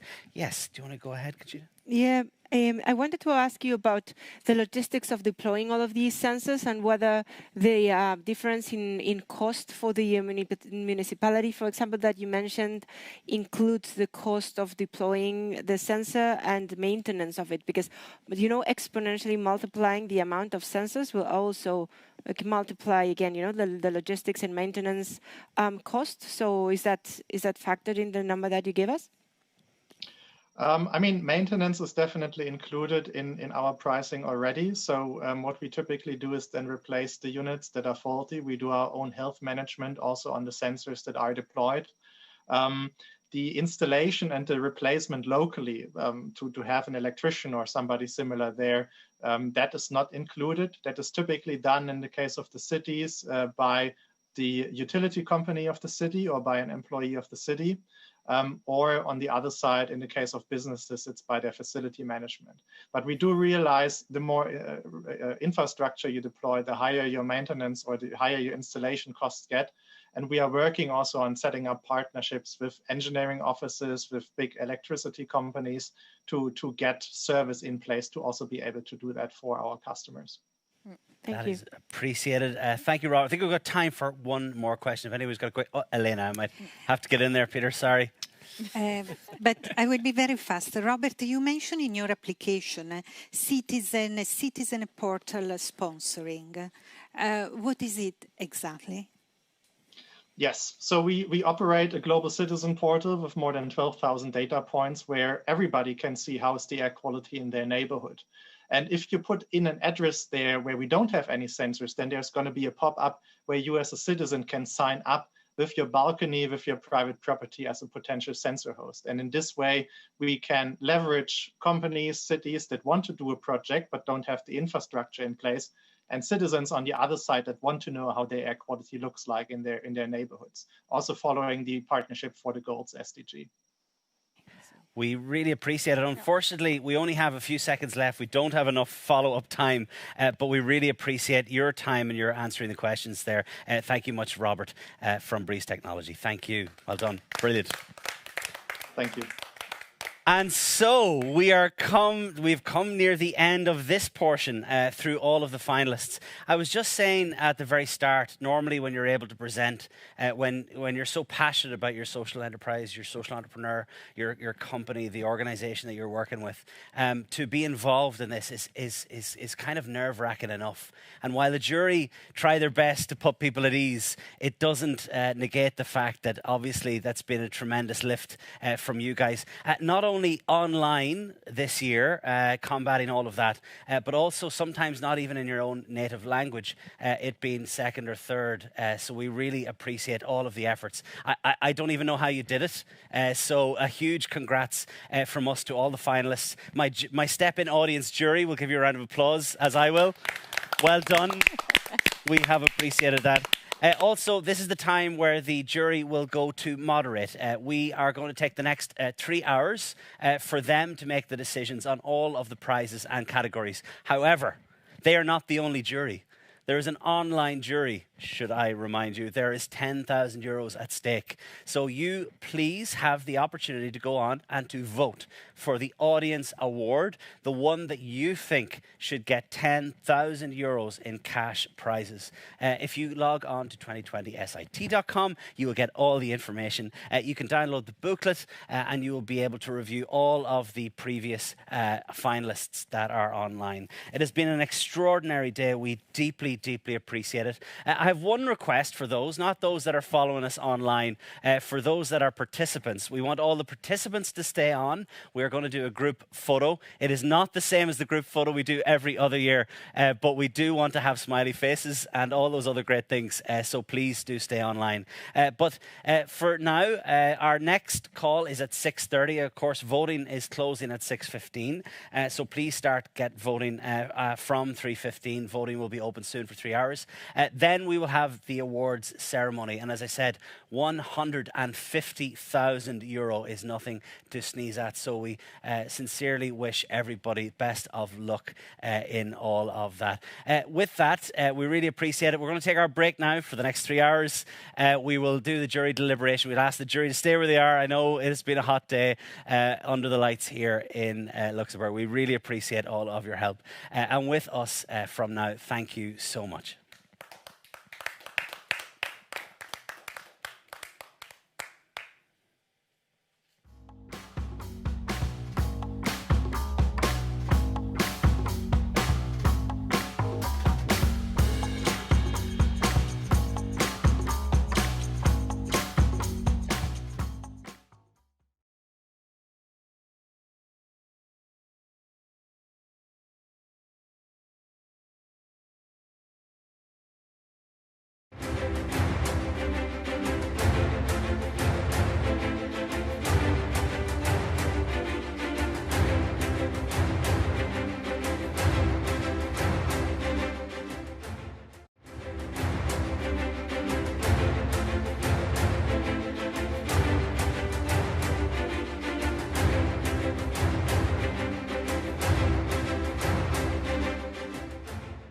So good evening, everyone. This year, unfortunately, because of this tiny little virus that disrupted our lives in a big way, we had to move online. Our event that was scheduled to take place in Lisbon. However, I think that we still got 15 great projects, 15 great pitches, and if you feel like me, you had a great time and you can feel inspired and energy in the room. I think in these very challenging times, this celebration of great ideas by social disruptors is what we really need. In a few minutes, we'll be announcing the prize winners, and I will quote the IB Vice President this morning when she said, the SIT is a special competition, and one thing that makes it special is all of you 15 are winners, there are no losers. And that's the reason the jury said and recognized the excellence of all the projects, and it's also the reason we call you the best social innovators in Europe. And also, now you are part of the family of the SIT alumni. You'll be joining a community of like-minded individuals, and there will be great opportunities for you in the future. I would just like to recall that we had more than 220 applications from 31 countries, and many excellent projects could not be sharing the stage with you today. Going through the usual thank you to everyone that made today's possible, I would like to start with Chris Gordon, the Master of Ceremonies that did a great job with his enthusiasm and his sense of humor. So,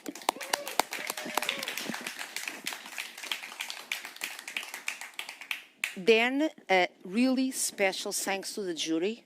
First, because they were here with these lights for I don't know how many hours. I don't know how they coped with it. But also because I have this feeling that every single year, their job is becoming more and more difficult.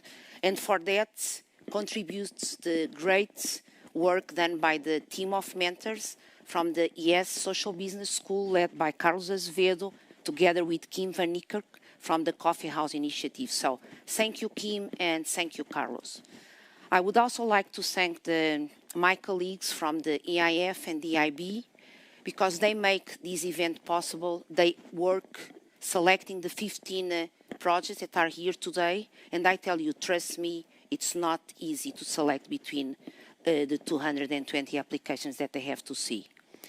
I would also like to thank, I don't want to forget anyone, of course, the team at the EIB Institute, Denise and Rosa that are here with me. I would like to thank all the production team. You know, they've really, until 2 or 3 weeks ago, we were doing these on site and they jumped and there were some challenges, but thank you so much for taking the challenge with us to be here today. And you know, a special thanks to you 15 finalists, because I really think that, you know, with your resilience, with your enthusiasm, you inspire us and you are the guys that are paving the way to change the world. So thank you, because you were the stars of the day and you are the stars every single day with the work you do. This is a very special moment for me as well. I know that you are waiting to know who the winners are, but this is the trophy that the winners will get. And one thing that is special about this trophy is the competition is about innovation. So every year we choose a different designer to design a trophy for the social innovation tournament. And we always work with a local university. Since the event was scheduled to take place in Lisbon, we worked with the Faculty of Fine Arts from the University of Lisbon. Filipa Batista, that is a third-year student at the faculty, and she was chosen among many of her peers to design this beautiful trophy that the winners are going to receive, and I'm repeating myself. I will also would like to thank the supervisors, Professor José Teixeira and Assistant Professor Ana Mena, that guided and supervised the work.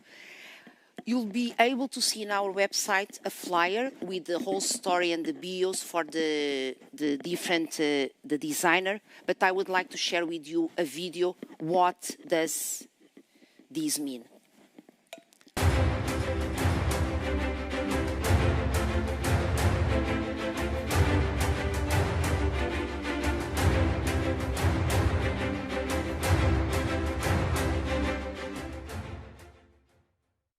Good evening, everyone. It's a huge pleasure to be here tonight. My name is Filipa Batista and I'm studying sculpture of Faculty of Fine Arts at the University of Lisbon. It means a lot to me to receive technology for my work, especially considered for others will be a symbol of their victory. The trophy is a vertical tower formed by puzzle pieces that try to find their connection to solve the problems. And in this search for connection, they find equilibrium and support each other. And that is my interpretation of social innovation. The trophy I have designed is the only duality came from a high for innovation and an S for social. For me personally, they symbolize a difficult process to process and diversify changes, but it's also a reminder of all very big control. Thank you and congratulations for the prize winners. So congratulations to you, Filipa. So I will invite now Francisco de Paula Coelho, the Dean of the IB Institute, that will be announcing the prize winners. Francisco?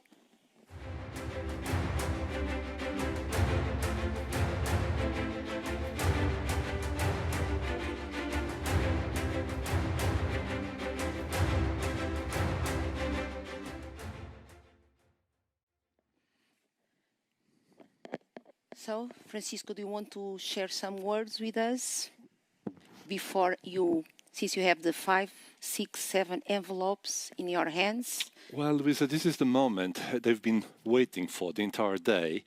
So I believe everybody's impatient now to go the result. I don't want to spoil the party. Okay, so thank you. So allow me just to recap the prizes that are at stake tonight. We have 15 projects that are competing for the general prize, plus the EY mentoring. The projects that are competing in the special category of environments, with a special emphasis on biodiversity and ecosystem conservation.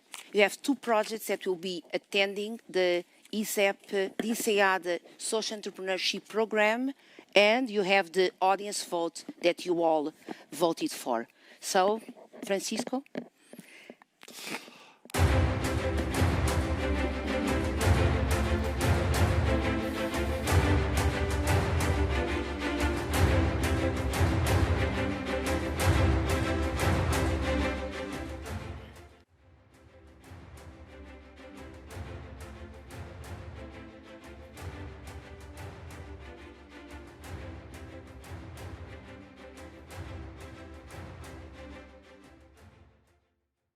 And the winners for the INSEAD Social Entrepreneurship Program are Cloud Cuddle,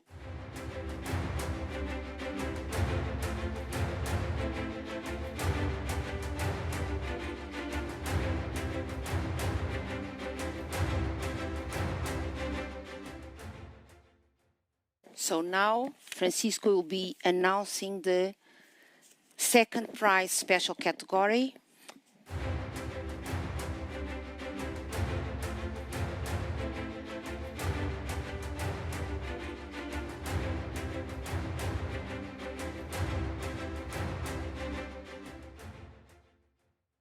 and the second prize in the special category goes to Plastic Free.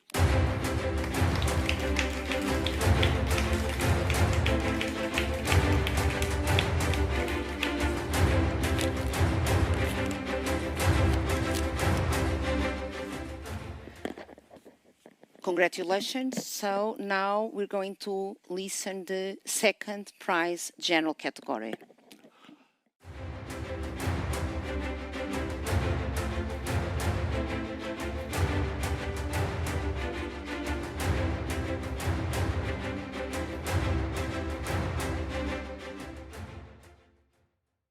And the second prize in the general category, BeeOmonitoring. Congratulations.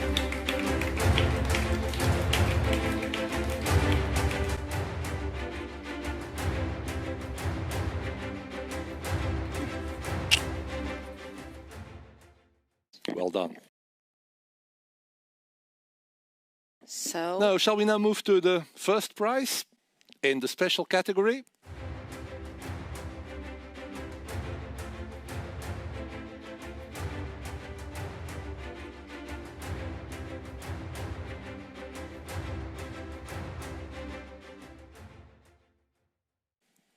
The first prize in the special category goes to Sponsh.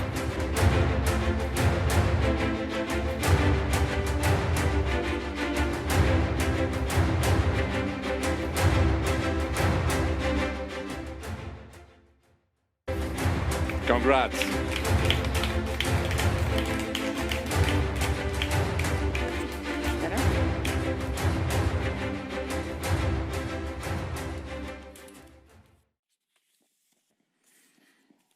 And now, on the general category and the EY mentoring, the first prize goes to NaviLens.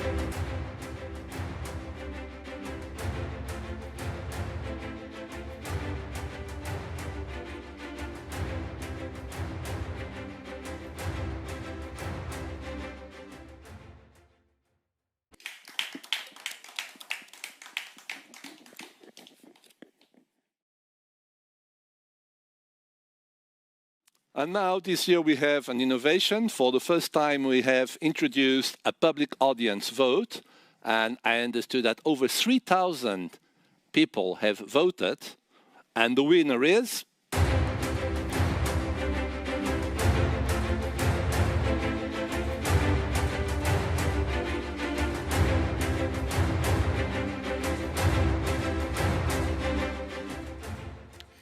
Hera.